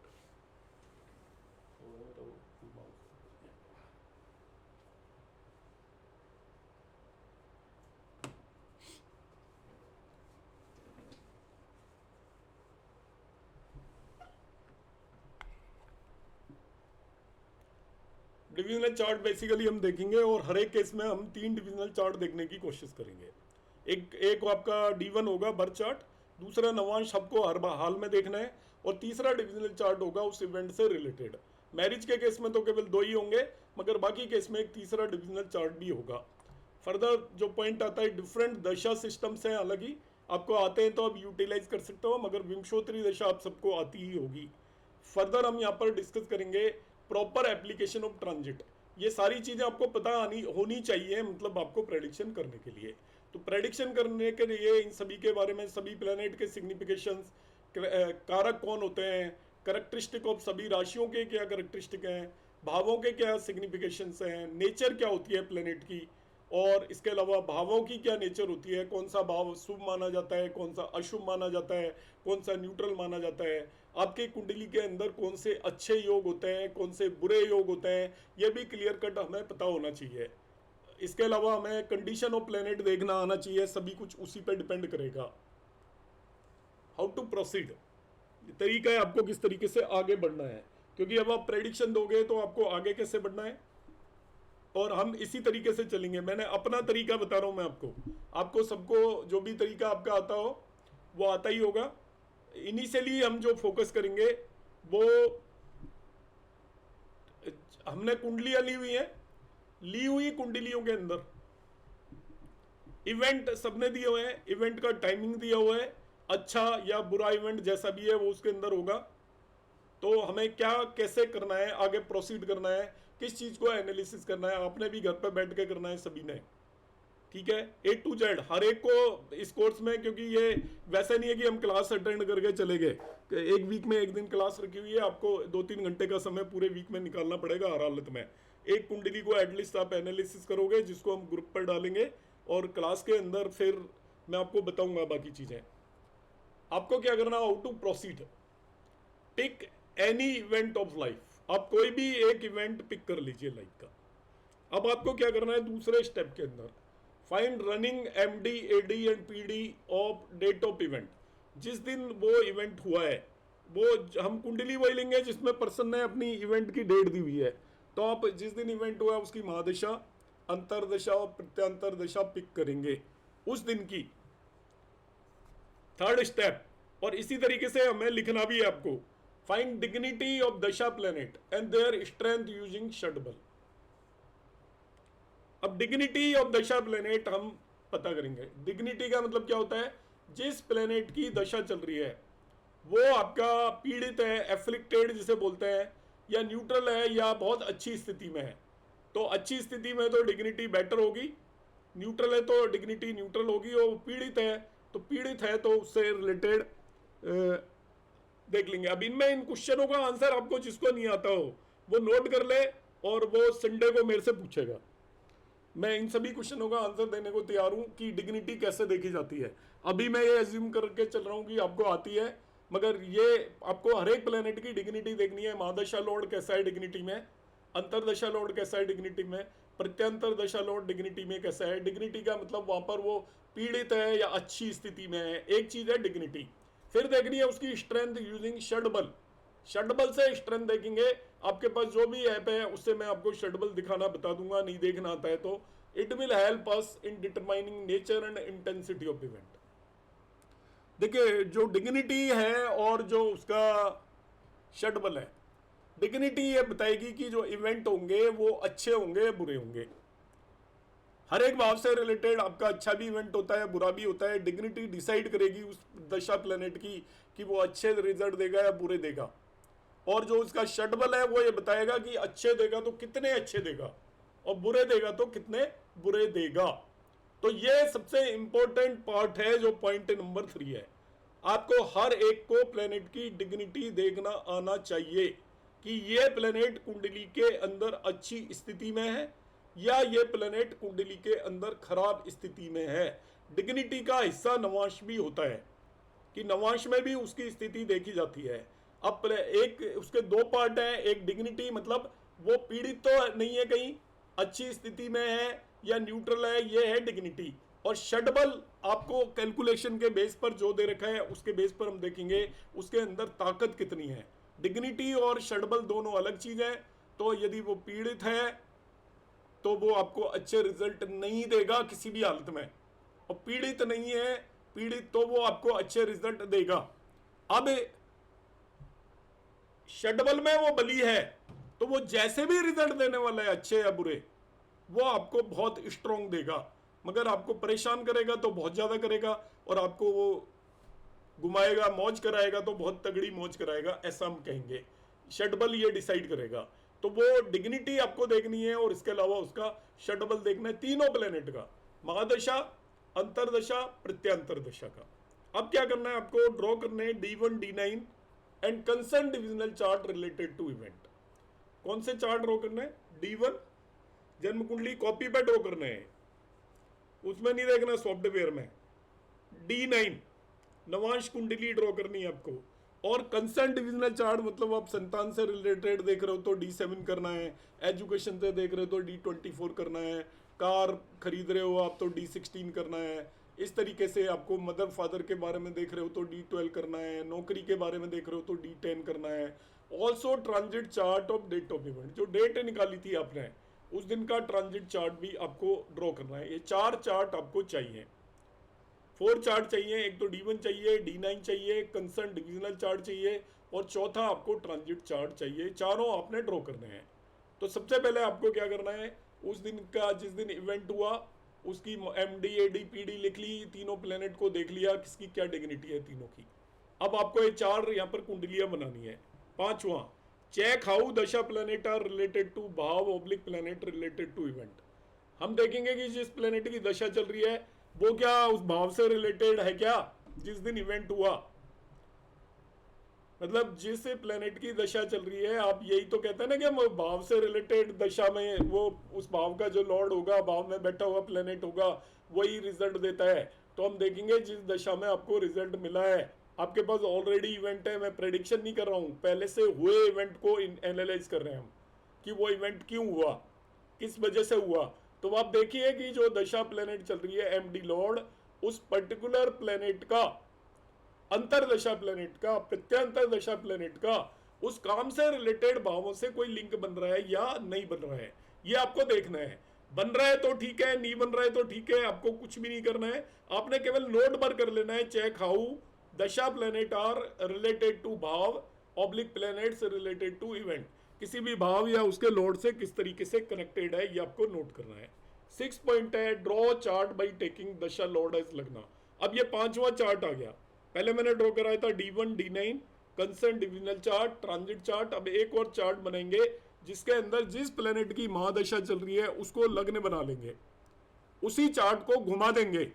तो महादशा जिसकी चल रही है वो जिस भी राशि में बैठा हुआ है उसे हम लग्न बनाकर एक चार्ट और बनाएंगे। बाकी सब चीजें वैसे एज इट इज रखेंगे, केवल जिस राशि में प्लेनेट बैठा हुआ है महादशा लॉर्ड उसको लग्न बना देंगे।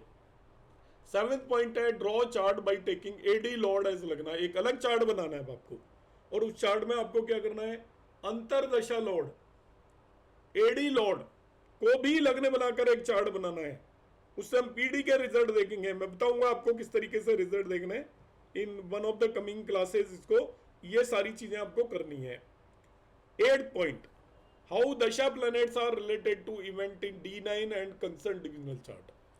अब आपको यहां पर यह भी करना है, जो दशा प्लैनेट चल रहे हैं MD AD Lord PD Lord, इनको आपने नवांश में जाकर भी देखना है कि ये प्लैनेट उस पर्टिकुलर भाव से किस तरीके से रिलेट हो रहे हैं जिससे रिलेटेड वो इवेंट हुआ है। और कंसर्न डिविजनल चार्ट मतलब सपोज संतान हुई किसी को तो D7 में जाकर भी देखेंगे कि, और D7 में कंसर्न डिविजनल चार्ट में मेनली एडी लोड को देखना है आपको, एमडी और पीडी को नहीं देखना। In divisional chart main focus should be on AD lord. आपको महादशा लोड, प्रत्यांतर दशा लोड को हाथ लगाने की जरूरत नहीं है। कंसर्न डिविजनल चार्ट में आप जाओगे तो आपको अंतरदशा लोड को देखना है। 10th पॉइंट है आपका, check transit of Jupiter, Saturn, Rahu.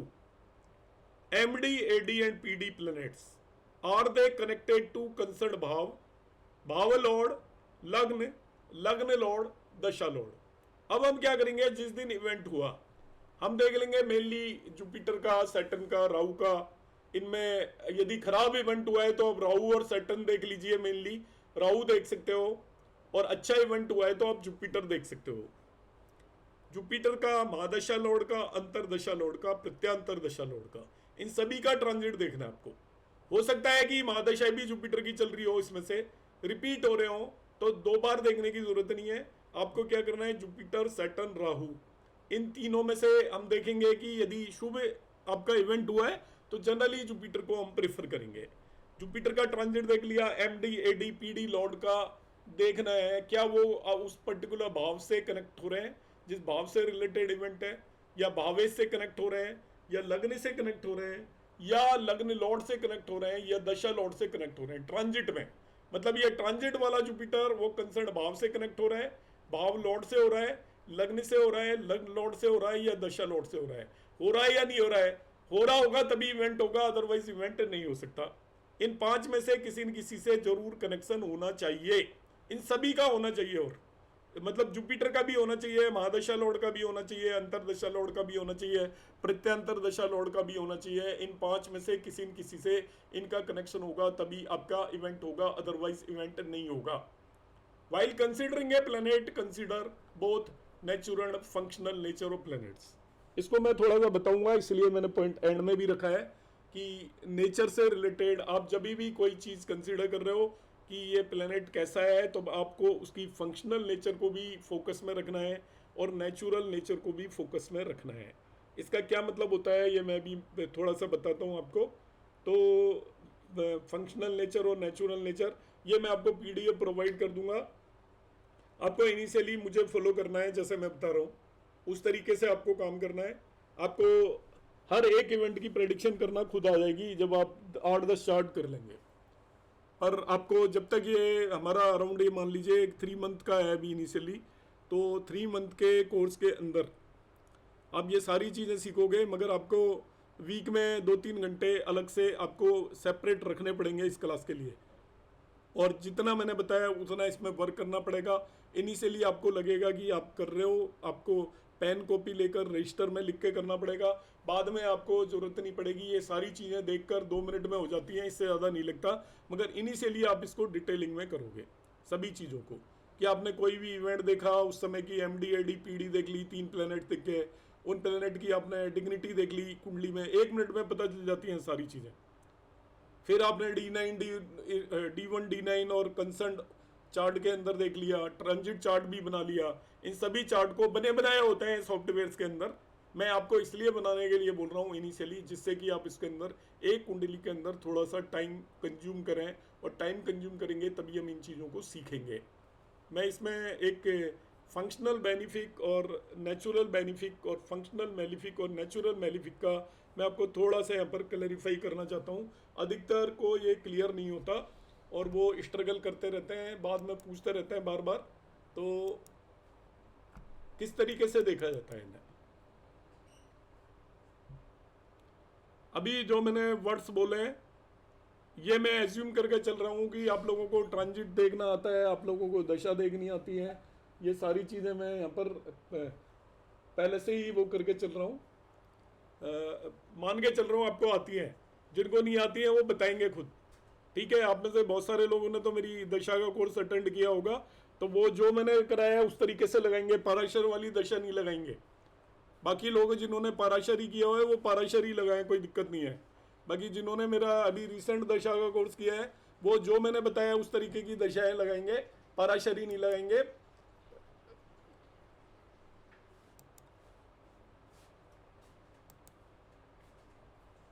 अब अब देखिए इस समय पर ये हमारी कुंडली बन रही है पाइसेज लगने की, पाइसेज लगने की कुंडली के अंदर आपको सबको फंक्शनल बेनिफिक मेलिफिक प्लेनेट तो पता ही होते हैं।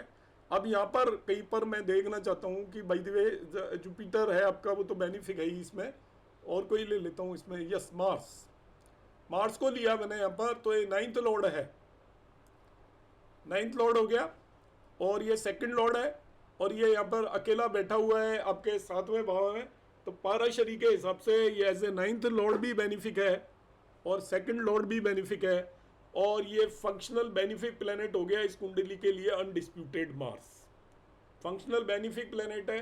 अब ये 7वें भाव के अंदर बैठा हुआ है, 7th हाउस के अंदर बैठा हुआ है, तो 7th हाउस का क्या करेगा ये? तो देखिए 7th हाउस में एक फंक्शनल बेनिफिक प्लेनेट बैठा हुआ है, तो functional benefic planet 7th house को स्ट्रेंथन करेगा, स्ट्रॉन्ग करेगा, मजबूत करेगा, अच्छा करेगा। भाग्य से आकर बैठ गया है, अपने आप के लिए भी अच्छा है, इसके खुद के लिए भी अच्छा है। 9th लॉर्ड आपका 7th हाउस में बैठ गया, किसी भी प्लेनेट का प्लेसमेंट केंद्र और त्रिकोण में अच्छा होता है। हालांकि जो यहाँ पर साइन है वो इसके लिए शत्रु राशि है, साइन वाइज ये प्लेसमेंट बढ़िया नहीं है, मगर it is A functional benefic. तो अब क्या है इसका, ये तो लग्न को एस्पेक्ट कर रहा है और 7th हाउस में बैठा है, तो 7th हाउस में ये क्योंकि बैठा हुआ है इसलिए अपना नेचुरल मेलिफिक असर भी जरूर डालेगा। अब नेचुरल मेलिफिक असर भी डालेगा, मैं कह रहा हूं फंक्शनल बेनिफिक भी है। Then how to interpret it, कैसे इंटरप्रिटेशन करेंगे? जनरली जो नेचुरल मेलिफिक प्लेनेट है वो आपके हेल्थ रिलेटेड इश्यूज देते हैं, रिश्तों से रिलेटेड प्रॉब्लम्स देते हैं, लिविंग सिग्निफिकेशंस को डैमेज करते हैं। सिंपल सेंटेंस यदि मैं बोलूं तो लिविंग सिग्निफिकेशंस को डैमेज करते हैं, मगर क्योंकि ये फंक्शनल बेनिफिक है तो नॉन लिविंग सिग्निफिकेशंस को इंप्रूव करेंगे।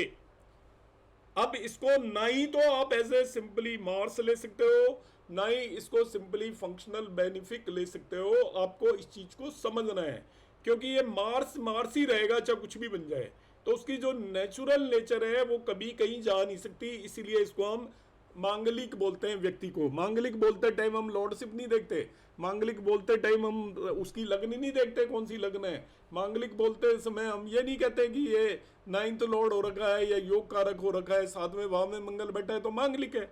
मांगलिक क्यों बोला जाता है? क्योंकि ये Mars is a natural malefic planet. अब नेचुरल मेलिफिक क्या होते हैं, नेचुरल बेनिफिक क्या होते हैं?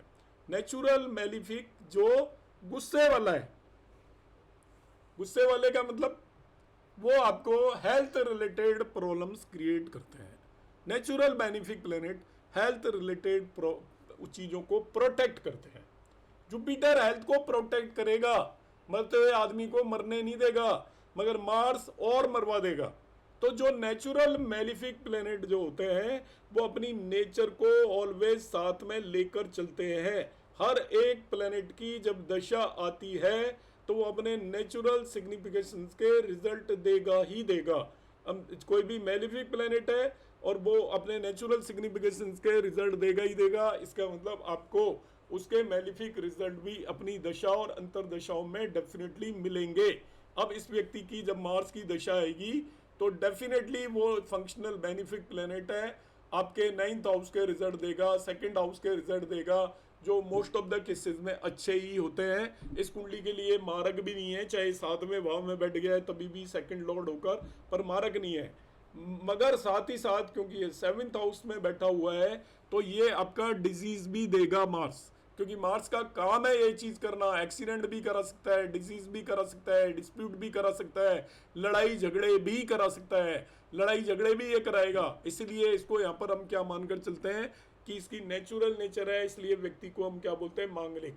अब जब भी कोई प्लेनेट आपकी दोनों तरह की कैटेगरीज लेकर चल रहा है अपोजिंग, कि वो फंक्शनली तो बेनिफिक है मगर नेचुरल मेलिफिक है, तब हम क्या करेंगे कि ये जिस भाव में बैठा है उसे तो ये इंप्रूव कर रहा है डेफिनेटली, क्योंकि ये 9th लॉर्ड और 2nd लॉर्ड 7th हाउस में जाकर बैठ गया तो उस भाव को इंप्रूव कर रहा है। मगर अब ये लग्न को एस्पेक्ट कर रहा है तो आप दोनों तरीके से मानकर चलोगे इसे, कि लग्न को मार्स भी एस्पेक्ट कर रहा है और 9th एंड 2nd लॉर्ड भी एस्पेक्ट कर रहा है।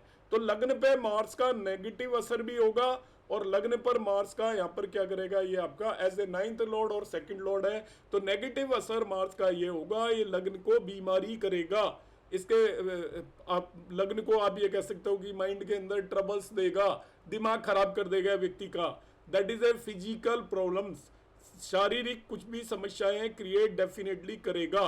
मगर साथ ही साथ ये क्योंकि 9th और 2nd लॉर्ड है, तो नॉन लिविंग थिंग को ये इंप्रूव करने वाला है, because it is 9th and 2nd Lord.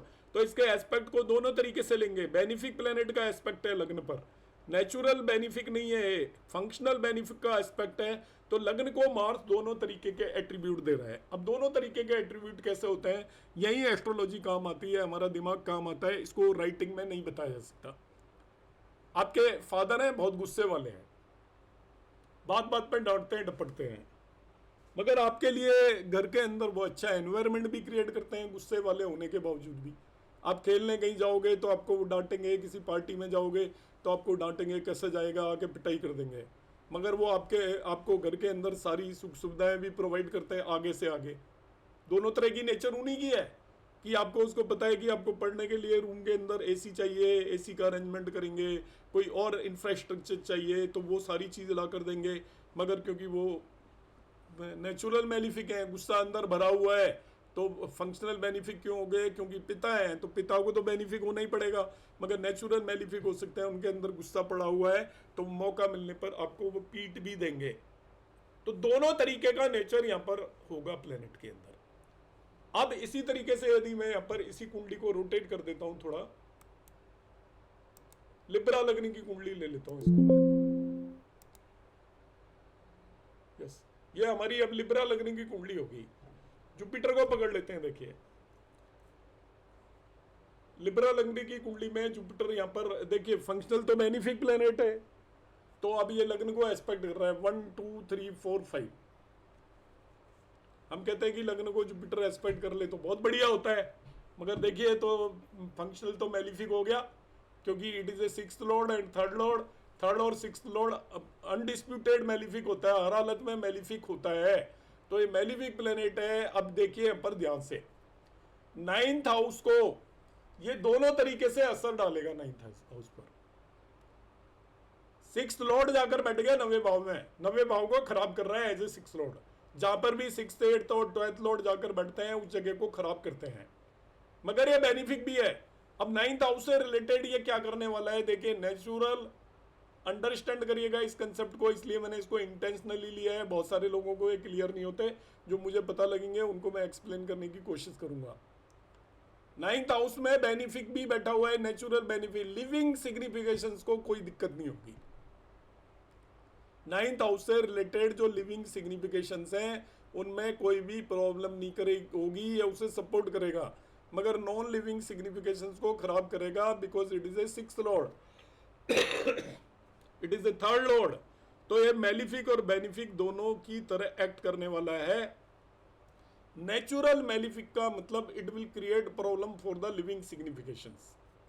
Natural benefic का मतलब it will not create problems for the living significations. Natural benefic and functional benefic हो या फंक्शनल मेलिफिक हो, वो आपका एक्ट करेगा एज पर लॉर्डशिप, मगर जो नेचुरल बेनिफिक मेलिफिक है, यदि वो फंक्शनल उनका नेचर अपोजिट है, तब आप उसे अंडरस्टैंड करने की कोशिश करोगे कि नेचुरली बेनिफिक उन प्लैनेट्स को बोलते हैं जो आपको शारीरिक रूप से परेशानियां क्रिएट नहीं करते। एक्चुअली पहले के समय पर जीवन ही सबसे इम्पोर्टेंट होता था, क्योंकि मेडिसिन नहीं थी उतनी ज़्यादा, आपका चिकित्सा या इसमें बहुत ज़्यादा प्रोग्रेस नहीं हुई थी, तो जीना मुश्किल होता था। कोई व्यक्ति बीमार हो जाता तो वो निपट ही जाता था। आजकल बाल अरिस्ट नहीं होता, पहले 6-8 बार में मून होता था तो बाल अरिस्ट योग बोल देते थे, मेलिफिक एस्पेक्ट होता था। आजकल बाल अरिस्ट योग एग्जिस्ट ही नहीं करता, क्योंकि अब कितनी भी सीरियस बीमारी हो आपके अधिकतर बच्चे बच ही जाते हैं, ऐसा नहीं होता उसका एंड हो जाए। मगर उस समय पर बाल अरिस्ट होता था, 8-8 10-10 बच्चे होते थे, लोगों में से 2-3-4 से ज़्यादा नहीं बचते थे, मतलब कुछ ना कुछ बच्चे तो हर मदर के वो नहीं बचते थे, ऐसा मान के चलो, वो एक ऐसा समय था। अब आज के समय पर देश काल परिस्थिति के हिसाब से, तो उस समय पर क्या होता था, जो आपको लाइफ को जो सपोर्ट करता था उन्हें बेनिफिक प्लेनेट बोलते थे, और जो लाइफ को अपोज सपोर्ट नहीं करते थे, लाइफ ले जाने में वो करते थे, उन्हें हम मेलिफिक प्लेनेट बोलते थे। तो प्रैक्टिकली जो आपका मार्स, सैटर्न, राहु, केतु, ये मेलिफिक प्लेनेट हुए क्योंकि ये लाइफ को सपोर्ट नहीं करते थे। और सूर्य लाइफ को हालांकि डैमेज नहीं करता, सूर्य लाइफ के लिए खराब नहीं होता, मगर वो कुछ और मैटर्स में खराब होता है, इसलिए उसको मेलिफिक बोलते हैं। सूर्य आपका पर्सन की लाइफ के लिए कभी खराब नहीं होता, ल्यूमिनरीज सन एंड मून दोनों ही आपके खराब नहीं होते, ये पिता के कारक होते हैं, ये अरिष्ट कॉज नहीं करते। बाकी सभी प्लेनेट आपके मेलिफिक होते हैं। अब जुपिटर और वीनस ये दो ऐसे प्लेनेट थे। जुपिटर का हम कहते हैं कि इसका एस्पेक्ट बड़ा अच्छा होता है, जिस भी भाव को देखता है तो प्रोटेक्ट करता है। लग्न को जुपिटर देख ले तो आपका बालरिस योग भी खत्म हो जाता है, मृत्यु योग भी खत्म हो जाता है, ये पॉजिटिव पॉइंट मिल जाता है लॉन्जेविटी में, उम्र में, जबकि चाहे वो मेलिफिक ही क्यों ना हो। इस केस में मेलिफिक है जुपिटर, फंक्शनल, मगर ये लग्न को देख रहे हैं क्योंकि इसके दोनों रोल हैं। दोनों कौन कौन से रोल है? लॉर्डशिप एक अलग बात है। लॉर्डशिप का मतलब आपका, अब ये 6th हाउस का लॉर्ड हो गया, तो 6th हाउस के लॉर्ड की जिम्मेवारी मेलिफिक इसलिए है कि वो रिजल्ट आपको खराब ही देने वाला है। 6th हाउस के मेन रिजल्ट आपके डेट, डिस्प्यूट और आपका डिजीज है, मेन ये है, बाकी सेकेंडरी है। तो मेन जो रिजल्ट देगा, क्योंकि 6th लॉर्ड है तो वो खराब ही रिजल्ट देने वाला है, ज्यादातर रिजल्ट खराब है, इसलिए इसे हम फंक्शनल मेलिफिक मानेंगे। क्योंकि इसकी जो ड्यूटी है, फंक्शनल का मतलब क्या है, आप कितने अच्छे इंसान हो, कोई कितना भी बढ़िया इंसान है, और यदि उसको फांसी के तख्ते पर लटकाने का काम दे दिया जाए, नौकरी दे दी जाए, तो लोगों को फांसी पर ही लटकाएगा, क्योंकि उसकी फंक्शनलिटी है। तो जो फंक्शनलिटी है वो उसको ड्यूटी मिलती है। अब जो फंक्शनल मेलिफिक है वो उसको उस काम की ड्यूटी मिली हुई है, इसलिए वो उस पर्टिकुलर भाव से रिलेटेड मेलिफिक रिजल्ट आपको देगा ही देगा, मगर नेचुरल नेचर कभी नहीं छोड़ेगा। इस चीज को हमें ध्यान रखना है। तो होपफुली आपको समझ में आ गया होगा।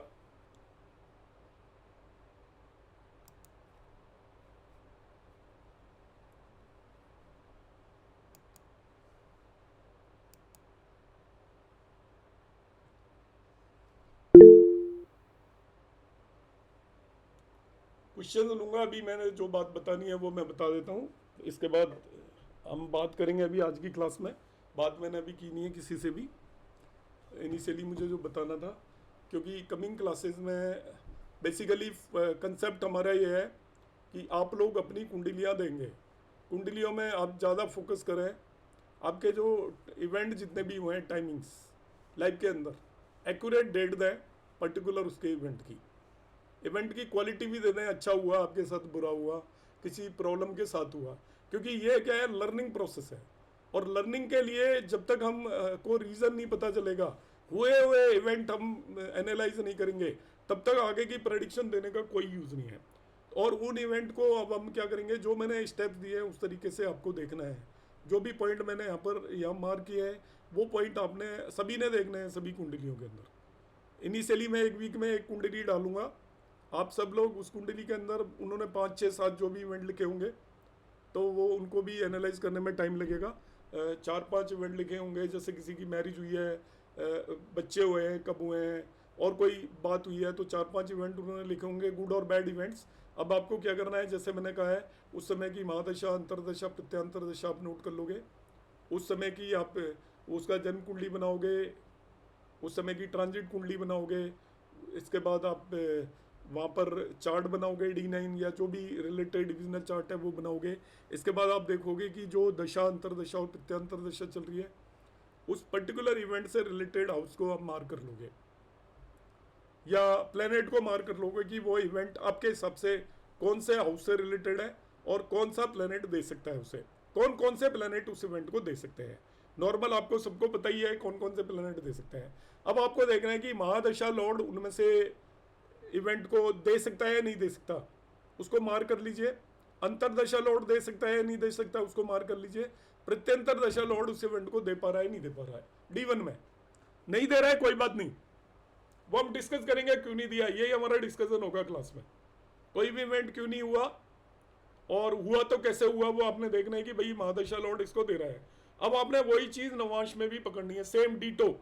नवांश कुंडली बना लीजिए, नवांश कुंडली में जिसकी महादशा चल रही है, क्या वो उस इवेंट को दे पा रहा है, नहीं दे पा रहा है, अंतरदशा और प्रत्यंतर दशा।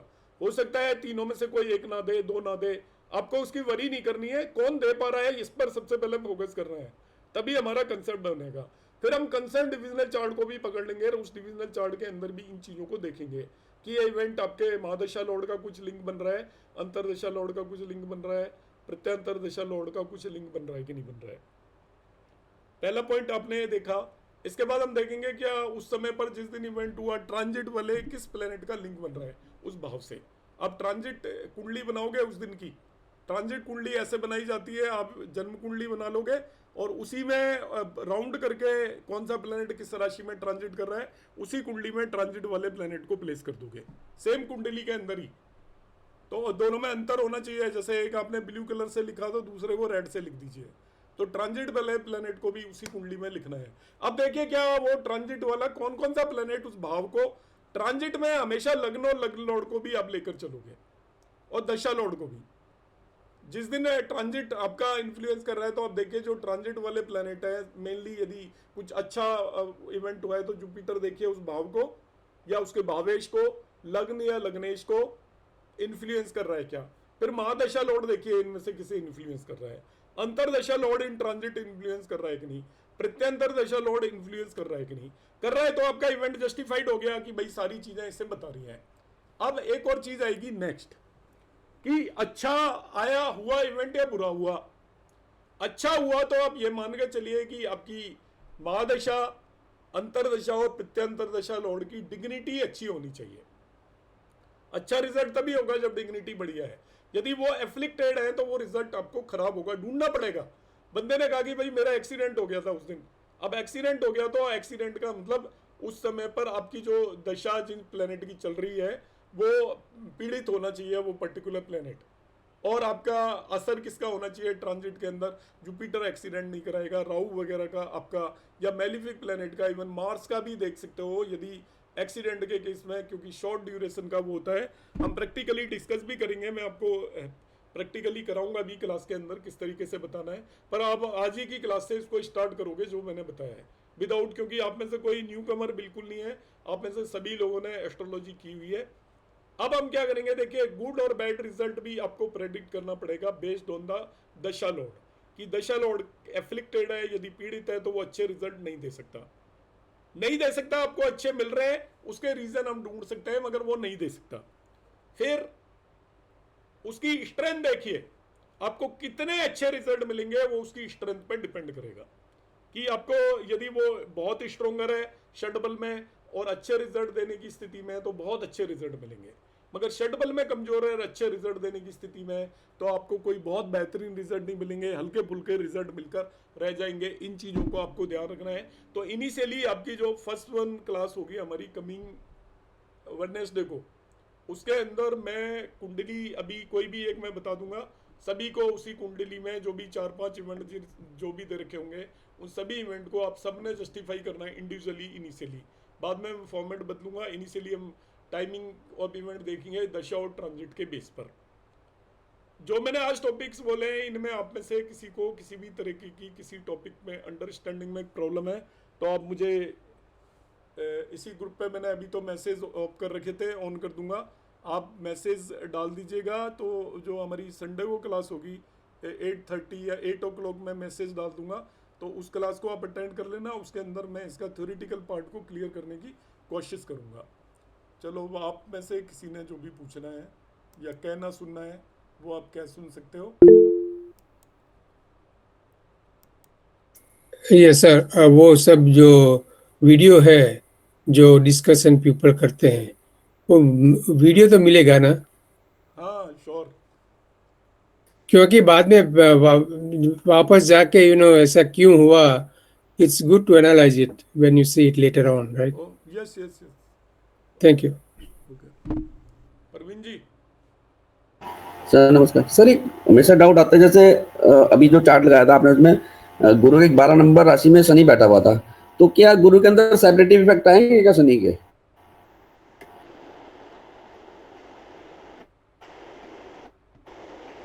आवाज आ रही है सर? हाँ तो रही है, पर मैं ये सोच रहा हूँ आपको क्या जवाब दूंगा। क्योंकि बसीन साहब को मैंने कई बार पढ़ा, वो इस पे बहुत एम्फेसिस करते हैं सर इस पे। वो बशीन साहब की अपनी एस्ट्रोलॉजी है, जो अभी मैं थोड़ी देर पहले बोला था ना कि बहुत सारी थ्योरी चलती है, हमें कॉम्प्लिकेट नहीं बनाना है वरना हम कहीं पहुंचेंगे ही नहीं। ओके, फिर आप तो कहीं इसको मतलब ध्यान में दे सकते हैं। हमें बिल्कुल बेसिक चीज़ों को पकड़ के चलना है, और कहीं पहुंचना है तो केवल हमने वही जी करना सर, है, तो फिर बहुत सारी चीज़ें हैं। ठीक है ना। ठीक डिस्पोजिटर ठीक थ्योरी है। होती नहीं है, फेल है वो, जिन्होंने भी बनाई थी जी वो डिस्पोजिटर थ्योरी भी मिस्टर बशीर ने बनाई थी, उसका भी रोल था, जी वो सर, लगती नहीं है वो। ठीक है सर, हाँ, थैंक क्योंकि यू। प्लेनेट का जो मैंने, आपने तो दशा का कोर्स किया है ना, जी सर, जो मैंने वो कराया है उसके अलावा कुछ भी सत्य नहीं है, वो बिल्कुल ठीक है, सटीक है। Thank you. जी sir. Anant Lakshmi ma'am. Sir आपने जो जुपिटर फंक्शनल मेलेफिक के बारे में बताया ना, उसमें थोड़ा कंफ्यूजन है मुझे, कुछ ऐसा, it will not create problems for living significations but will create problems for non living significations, ऐसे बोले ना, वहां पर थोड़ा कंफ्यूजन था मुझे। नहीं, वो तो सब फंक्शनल जो मेलिफिक है वो तो ड्यू टू लॉर्डशिप है ना। हाँ, Jupiter is the functional malefic, हाँ, तो वो थर्ड एंड सिक्स्थ लॉर्ड। तो सिक्स लॉर्ड के जहाँ भी जाकर बैठेगा उस जगह वो खराब करेगा, जहां पर भी जाके बैठेगा उसका, उस जगह को खराब करेगा। okay, that means if he's sitting in the ninth house, if Jupiter is sitting in the ninth house, yes. so the relation of the, I mean, either the father son, father and the नहीं natives relation. नहीं, उस level तक मत जाइए अभी। आपका ninth house जो house होता है ना, it is a farm land, खेत है हाँ ये आपका। हाँ, आप खेत के अंदर नमक डाल दीजिए आप, सिक्स लॉर्ड okay, सॉल्टी बना देगा खेत को, तो खेत okay, सॉल्टी हो गया, तो अब उसके अंदर आप जो सीड डालोगे उसके फ्रूट आपको नहीं मिलेंगे। तो okay, नाइन्थ हाउस को एफ्लिक्ट कर रहा है प्लेसमेंट की वजह से। अब नाइन्थ okay. हाउस को वो हर चीज के लिए एफ्लिक्ट कर रहा है, भाई only for father. Pardon? Ninth house को हर जो भी नाइन्थ हाउस के जितने भी सिग्निफिकेशंस हैं सब एफ्लिक्ट होंगे। Okay, ninth house itself is afflicted because okay, sixth lord is placed there. तो आपको okay, नाइन्थ हाउस से रिलेटेड जितने भी रिजल्ट हैं, हम जब भी भाव फल देखते हैं तो भाव भावेश कारक तीन इंपॉर्टेंट हो जाते हैं। अब आपका भाव खराब हो गया क्योंकि वहां पर हाँ, सिक्स लॉर्ड जाकर बैठ गया। yeah, right. तो फिजिकल डिसीज भी देगा सर इसी में? अगर physical natural malefic physically affect नहीं करता है बट वो फंक्शनल मैलेफिक हो गया तो फिजिकल डिसीज भी देगा? डिजीज तो उसको सिक्स लॉर्ड की वजह से मिलेगी। सोर्स नाइन्थ हाउस होगा, उसकी पिंडलियों में दर्द होगा या उसकी आपके नी से ऊपर के पोर्शन में पेन होगा, बिकॉज नाइन्थ हाउस से रिलेटेड नरिशमेंट नहीं होगा उसका प्रॉपर। नाइन्थ हाउस से रिलेटेड डिजीज मिलेगी। द प्लेनेट जहां पर प्लेस होता है वो सोर्स ऑफ इवेंट होता है कि it is a six lord, तो six lord means it will give debt, dispute, और जो भी सिक्स हाउस से रिलेटेड जितनी भी चीजें हैं वो आपको देगा। अब आपको इसको डेट लेनी पड़ेगी, इसको डिस्प्यूट होगा जुपिटर की दशा के अंदर, और इसको डिजीज होगी। अब उसका जो डिजीज, ये तो सब होंगे ड्यू टू लॉर्डशिप, मगर उसका सोर्स कौन बनेगा? तो प्लेनेट जिस जगह पर जाकर बैठता है वो उसका सोर्स होता है। तो उसको डेट किसकी वजह से लेनी पड़ेगी? नाइन्थ हाउस की वजह से। उसको डिजीज किसकी वजह से होगी? नाइन्थ हाउस की वजह से। उसका डिस्प्यूट किसकी वजह से होगा? नाइन्थ हाउस की वजह से।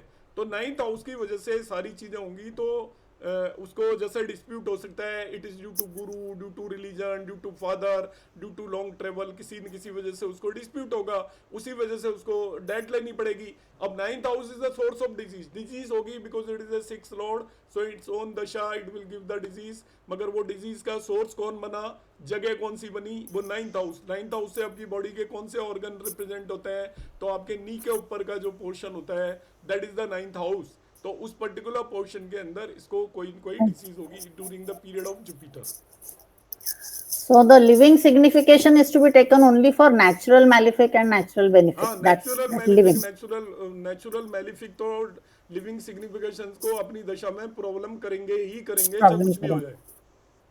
Okay, thank you. Vinod Kumar ji. प्रणाम सर। जी प्रणाम। सर सर्वप्रथम आपका बहुत बहुत आभार, आपने ये ग्रुप क्रिएट किया, और सभी पार्टिसिपेंट का धन्यवाद और शुभकामनाएं इस ग्रुप को आगे सक्सेसफुली चलाने के लिए। जी दूसरा सर मेरा क्वेश्चन इस आज के टॉपिक से हट के दूसरा ये है कि आपने एक सीरीज स्टार्ट की थी, किन्हीं कारणोंवश आपने रोक दी। मैं चाहता हूँ अगर उसको पब्लिकली नहीं करना चाहते, पर एटलीस्ट जो इच्छुक है उनको इस ग्रुप में उनके साथ शेयर कर सकते हैं सर। वो जो कर्मालॉजी आपने कर्मा थ्योरी पे स्टार्ट की। कोई नहीं, वो मैं जो संडे की क्लासेस होती है ना उसको मैं कर्टेल कर रहा हूँ। एक्चुअली जो वो ग्रुप है उसके अंदर पता नहीं कौन कौन आ चुके हैं, तो आई विल एक्सप्लेन। एक्चुअली वो मैं वीडियोस की फॉर्म में नहीं दे सकता बिकॉज उसके अंदर थोड़ा मैच्योरिटी चाहिए समझने के लिए, तो आई विल। Right sir. दूसरा क्वेश्चन सर, आपने अभी बात की कि हमें क्लासिक पे ज्यादा विश्वास रखना चाहिए। I personally agree with you, but classic में भी लाइक हर कई राइटर्स ने टीकाकरण किया हुआ है, अलग अलग राइटर्स ने, तो उन पे हम किस पे विश्वास करें, उस पे आप थोड़ा सा प्रकाश डालिए सर। देखो अभी तो अब जो मेरे से पढ़ रहे हो तो मैं बता ही दूंगा आपको इंटरप्रिटेशन।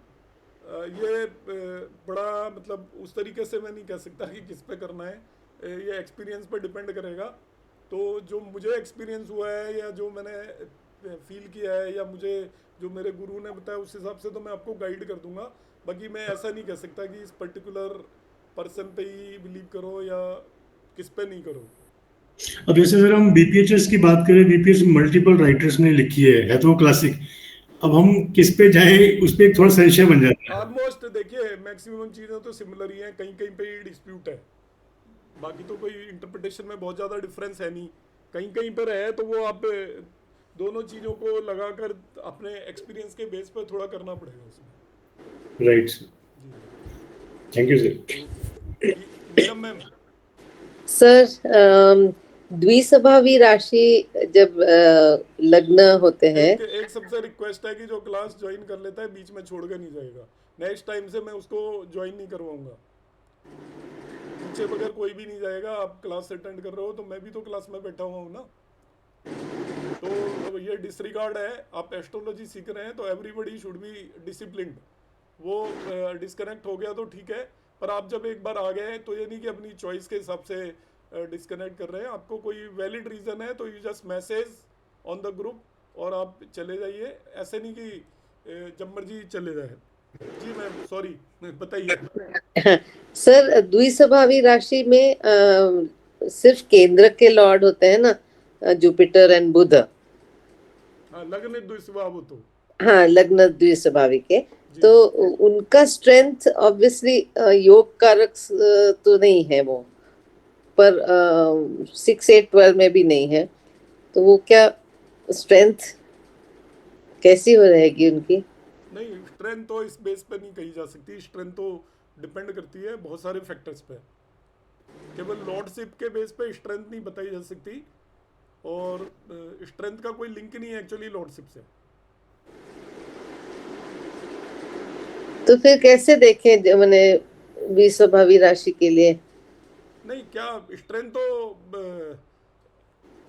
बुध एंड जुपिटर नहीं, बेसिकली। द्विस्वभाव राशि से कोई नहीं मतलब है ना मैम। स्ट्रेंथ का तो आपका प्लेनेट का कोई लेना देना ही नहीं है लग्न से। लग्न कुछ भी हो, strength depend upon other factors. Strength depend करती है केंद्र त्रिकोण में कौन सी राशि के अंदर बैठा हुआ है, एक्सोल्टेड है नहीं है, इसके अलावा उसको कौन एस्पेक्ट कर रहा है, और इसके बाद वो कौन से भाव में बैठा हुआ है, जिसे हम बोलते हैं, क्योंकि जो षडबल हम निकालते हैं उसके अंदर आपके मल्टीपल अराउंड 20 से ऊपर कंपोनेंट यूटिलाइज करते हैं हम। तो स्ट्रेंथ बहुत सारे फैक्टर्स पर डिपेंड करती है। पर सब सर हम लोग देखते हैं ना, लॉर्डशिप का भी उसका रोल रहता है, इसलिए स्ट्रेंथ में कोई लॉर्डशिप का रोल नहीं होता।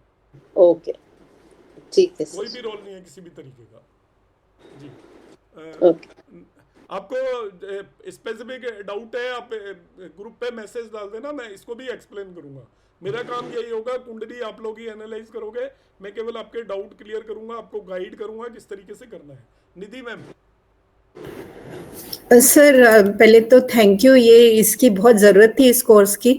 मैं बहुत नई हूँ सर, मुझे बहुत ज़्यादा चीज़ें मालूम नहीं। आपने बोला कि D9 चार्ट हाथ से बनाना है मैन्युअली, तो मुझे वो नहीं आता है सर। मैन्युअली मतलब उसमें से कुंडली में से निकाल के कॉपी पे बना लो। निकाल।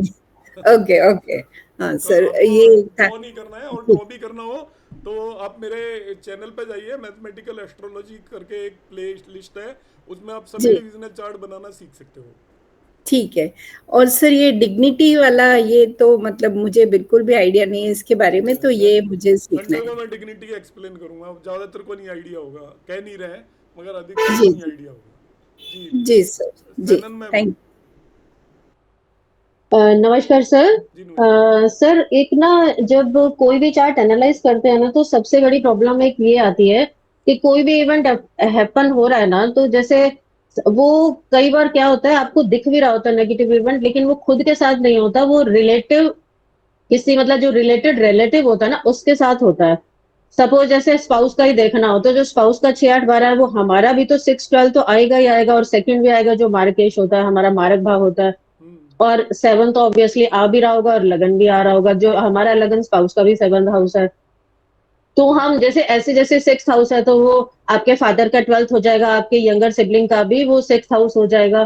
तो ऐसे कई सारे जो मल्टीपल ऐसे टाइप का इशू आता है कि हम उसको डिफरेंशिएट कैसे करें कि वो इवेंट आपके साथ होना है। कई बार ऐसा दिखा हस्बैंड की मुझे, कुंडली देख लो ना, उसको भी उनकी में भी हो रहा होगा फिर वो।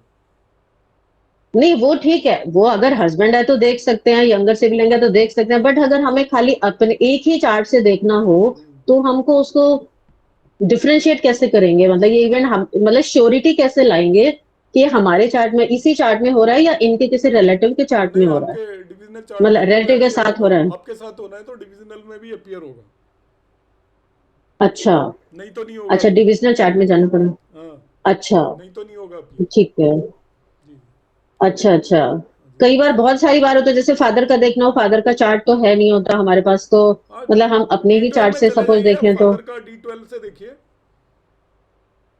अच्छा, तो हम उसके लिए डिविजनल चार्ट्स का यूज करेंगे फिर। डिविजनल चार्ट D12 यदि बता रहा है तो फादर के साथ होगा। डिविजनल चार्ट का यही फायदा है। अच्छा जी जी। ठीक है, ये बहुत बार कंफ्यूजन आता है, बट ये प्रैक्टिस में आएगा तभी पता चलेगा, ये मतलब ये है नहीं नहीं ना अभी प्रैक्टिस करिए, में अब जैसे हमारी। कुंडली आई है, हम करेंगे कुछ, पहुंचेंगे हमारी जगह पे, कुछ एक ना एक हर चीज को हम हाँ जी डिस्कस करेंगे एक दो बार। जी हाँ राजेश। जी हाँ जी, वार्ष्णेय जी।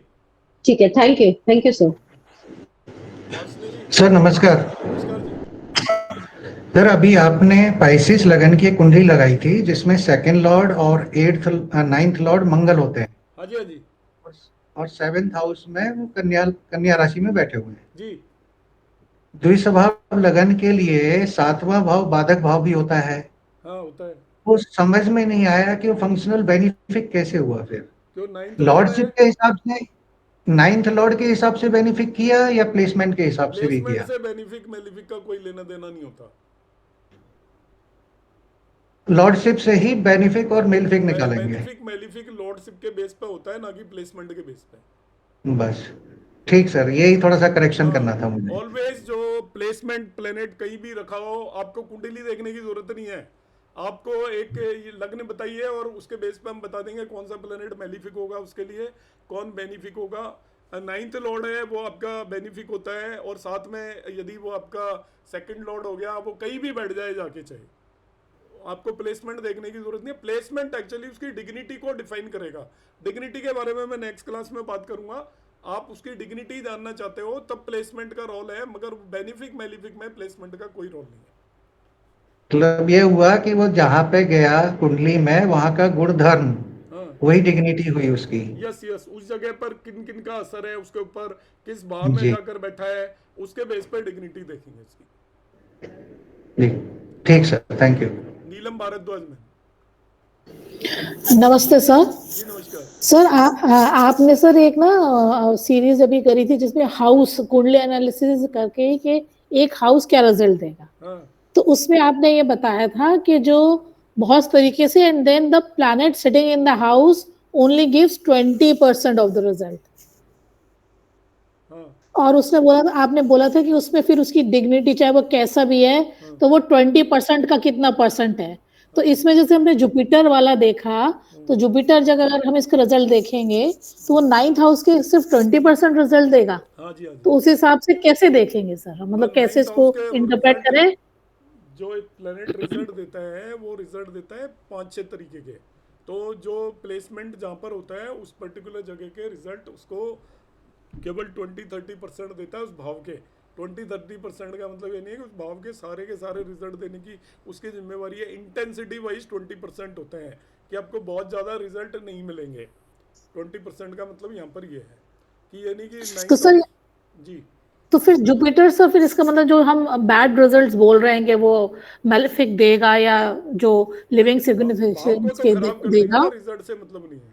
पर जब भी अच्छा, भाव को ही खराब कर दिया, मगर अपने रिजल्ट फिर 20% कौन से रिजल्ट्स हैं? नवे भाव के भी रिजल्ट देगा वो ओनली 20%। 20% का मतलब होता है कि एक आपको पर्टिकुलर भाव के रिजल्ट की जो इंटेंसिटी होती है ना परसेंटेज टर्म्स में, पूरे रिजल्ट नहीं दे पाएगा, हल्के फुल्के रिजल्ट मिलेंगे। जैसे जुपिटर 9th हाउस में बैठ गया, अब आपको 9th हाउस में बैठकर वो आपने लॉन्ग ट्रेवल करा देगा आपको, मगर ऐसा नहीं है कि बहुत ज़्यादा लॉन्ग ट्रेवल कराएगा। आप एक आध बार जाओगे, 9th हाउस के लॉर्ड की तो जिम्मेवारी लॉन्ग ट्रेवल कराना है ना। यदि वो स्ट्रोंग है वहाँ पर प्लेनेट तो आपका ज़्यादा कराएगा, और स्ट्रोंग नहीं है तो वो आपको रिलेटिवली कम ट्रेवल कराएगा, मगर कराएगा जरूर।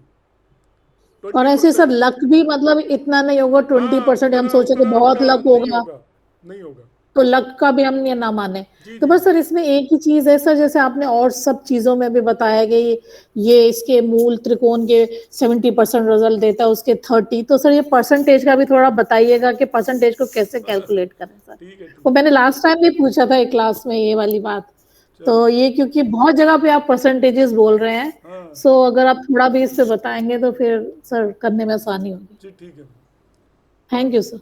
विजयंती मैम। सर नमस्ते। सर मुझे 3 चीजें बोलनी है। एक तो सबसे पहले सर ये क्लास आपने करा के बहुत अच्छा किया, बिकॉज बहुत सारे कॉबवेब्स थे इतने पढ़ने के बाद भी, 2 साल पढ़ने के बाद भी, तो thank you so much for this sir. और सेकेंडली आपने ये बोला था कि आप ग्रुप में डाल दीजिए करके, बट ग्रुप में आपने अभी एडमिन ही रखा। कोई मैं कर दूंगा, एक्चुअली बहुत ज्यादा मैसेज आने लग जाते हैं ना, आप ही लोग परेशान हो जाते हैं, इसलिए मैंने थोड़ा भी परमिशन नहीं दे रखी थी। अब मैं दे दूंगा परमिशन। जी सर। और एक सर मुझे ये पूछना है, आपने कहा था नेचुरल मैलेफिक्स लिविंग सिग्निफिकेशंस को अफेक्ट करते हैं और non natural benefics non living significations को। तो अभी आपने जब जुपिटर की बात की इस वाले कुंडली में जहाँ पे पाइसेस लग्न था, वहां आपने ये बोला था कि पैर के ऊपर मतलब नीज के ऊपर दर्द करे, तो वो तो लिविंग सिग्निफिकेशन ही है मैडम। 6 लॉर्ड है ना वो, 6 लॉर्ड की वजह से, जुपिटर की वजह से नहीं। ओके ओके, क्योंकि 6 लॉर्ड भी तो है ना वो जी, तो 6 लॉर्ड तो बीमारी देगा ही देगा ना, तो इसलिए उसको कुछ करना है तो वो लिविंग सिग्निफिकेशन को भी तब थोड़ा अफेक्ट करेगा। किसको देगा? लिविंग सिग्निफिकेशन को तो डिसीज देनी पड़ेगी ना उसे। नहीं, मैंने सोचा शायद डिसीज ना देके सिर्फ बाकी दोनों चीजों में अफेक्ट। वो 6 लॉर्ड की जब भी दशा आएगी आपको छठे भाव के रिजल्ट सब देगा, वो तीनों ही देंगे, मतलब देगा, सारे और भी जो भी रिजल्ट है सब देगा। कुत्ते भी पालेगा उस समय पर, आपका पेट भी रखेगा घर के अंदर लाकर, या गली वाले पेट को खाना खिलाना शुरू कर देगा उस समय पर, डिसिप्लिन्ड हो जाएगा, एक्सरसाइज करना शुरू कर देगा। बीमारी होगी तो उसको जो डॉक्टर के पास जाएगा वो कहेगा सुबह शाम योगा किया करो, वो योगा करना भी स्टार्ट करेगा। अच्छा, किसी भी वजह से करे डेफिनेटली, और थोड़ा वो मोटा भी हो जाएगा, हेल्दी भी हो जाएगा बीमारी की वजह से, क्योंकि जुपिटर अपनी दशा में आपका एक्सपेंशन भी करेगा बॉडी का। Okay okay sir, thank you so much sir. Saroj ma'am. Sir functional malefic अगर उसी का लॉर्ड भी हुई तो तब नहीं, कोई बात नहीं, कोई भी लॉर्ड उसी भाव में बैठा है, ये कह रहे हैं आप? जी जी, तब क्या करेगा? तो ठीक है, जो भाव वो मजबूत हो जाता है वो अपना भाव स्ट्रॉन्ग कर देगा, उसका खुद का प्लेसमेंट अच्छा होगा, खुद स्ट्रॉन्ग हो जाएगा, तो वो आपको अच्छी तरीके से मारेगा। बली हो जाएगा ना, तो वो मतलब उसके जो अच्छे रिजल्ट है वो भी अच्छे देगा और खराब रिजल्ट भी अच्छे देगा। वो मतलब पूरी स्ट्रेंथ ज्यादा हो जाएगी उसके, वो हिस्सा हो गया स्ट्रेंथ का, षटबल बहुत ज्यादा होगा उसका जब षटबल हम देखेंगे तो, और भाव भी स्ट्रॉन्ग हो जाएगा। यदि वो आपका मैलिफिक भाव है, सपोज 6th हाउस का लॉर्ड है, तो 6th हाउस के अंदर वो स्ट्रॉन्ग हो गया काफी ज्यादा। तो वैसे तो विपरीत राजयोग बन जाते हैं 6, 8, 12 के अंदर, तो यदि 6, 8, 12 के लॉर्ड अपनी राशि में आकर बैठ जाए, अदरवाइज जैसे स्वराशि के अंदर बैठ गए तो बना देते हैं। और फंक्शनल मैलिफिक यदि नेचुरल मैलिफिक अपनी ही राशि में जाकर बैठ रहे हैं तो वो भाव को स्ट्रॉन्ग कर देते हैं, अब ये मानकर चलिए, और उसका प्लेसमेंट अच्छा है, खुद भी स्ट्रॉन्ग हो जाएंगे। नहीं, जैसे जुपिटर फंक्शनल मेलेफिक हो गया और नेचुरल बेनिफिक हो गया और 6th हाउस का लॉर्ड हो गया, तो तब भी अच्छे से मारेगा वो। हाँ, वो आपको डिजीज वगैरह बढ़िया देगा। लेकिन सेफ भी रखेगा। हाँ जी, हाँ जी। ओके। और सर, जो आप कह रहे हैं ना कि अपने फैमिली मेंबर का चार्ट नहीं देखना चाहिए, तो फिर हम लोग करेंगे क्या फिर? आप अपने आपकी सिस्टर है, उनके बच्चों का देखो, अड़ोसी पड़ोसियों का नहीं तो देखो। अपने बच्चों का कौन देखेगा सर, इतना मेहनत करेंगे तो? अपने बच्चों का दिखाने की जरूरत भी नहीं है आपको। अब जब आप एस्ट्रोलॉजी करते हो तो इतना तो समझ में आ ही जाना चाहिए कि आप कभी पॉजिटिव चीजें नहीं देखोगे, आप चिंता में ही डूबोगे, आपको सब कुछ नेगेटिव दिखेगा उसमें। ठीक है ना, इसलिए मना करते हैं, नहीं देखना चाहिए। Okay okay, thank you sir. Sood साहब, सर इसका मतलब ये हुआ कि जुपिटर को हम कैंसर से भी रिलेट कर सकते हैं? हाँ बिल्कुल, ऐसा रिलेटेड 100%। उसकी दशा में कैंसर भी आ सकता है? यस, जुपिटर राहु का रोल होता है कैंसर में। जुपिटर तो मेन प्लेनेट है उसके लिए। Okay, thank you. नमस्कार सभी को।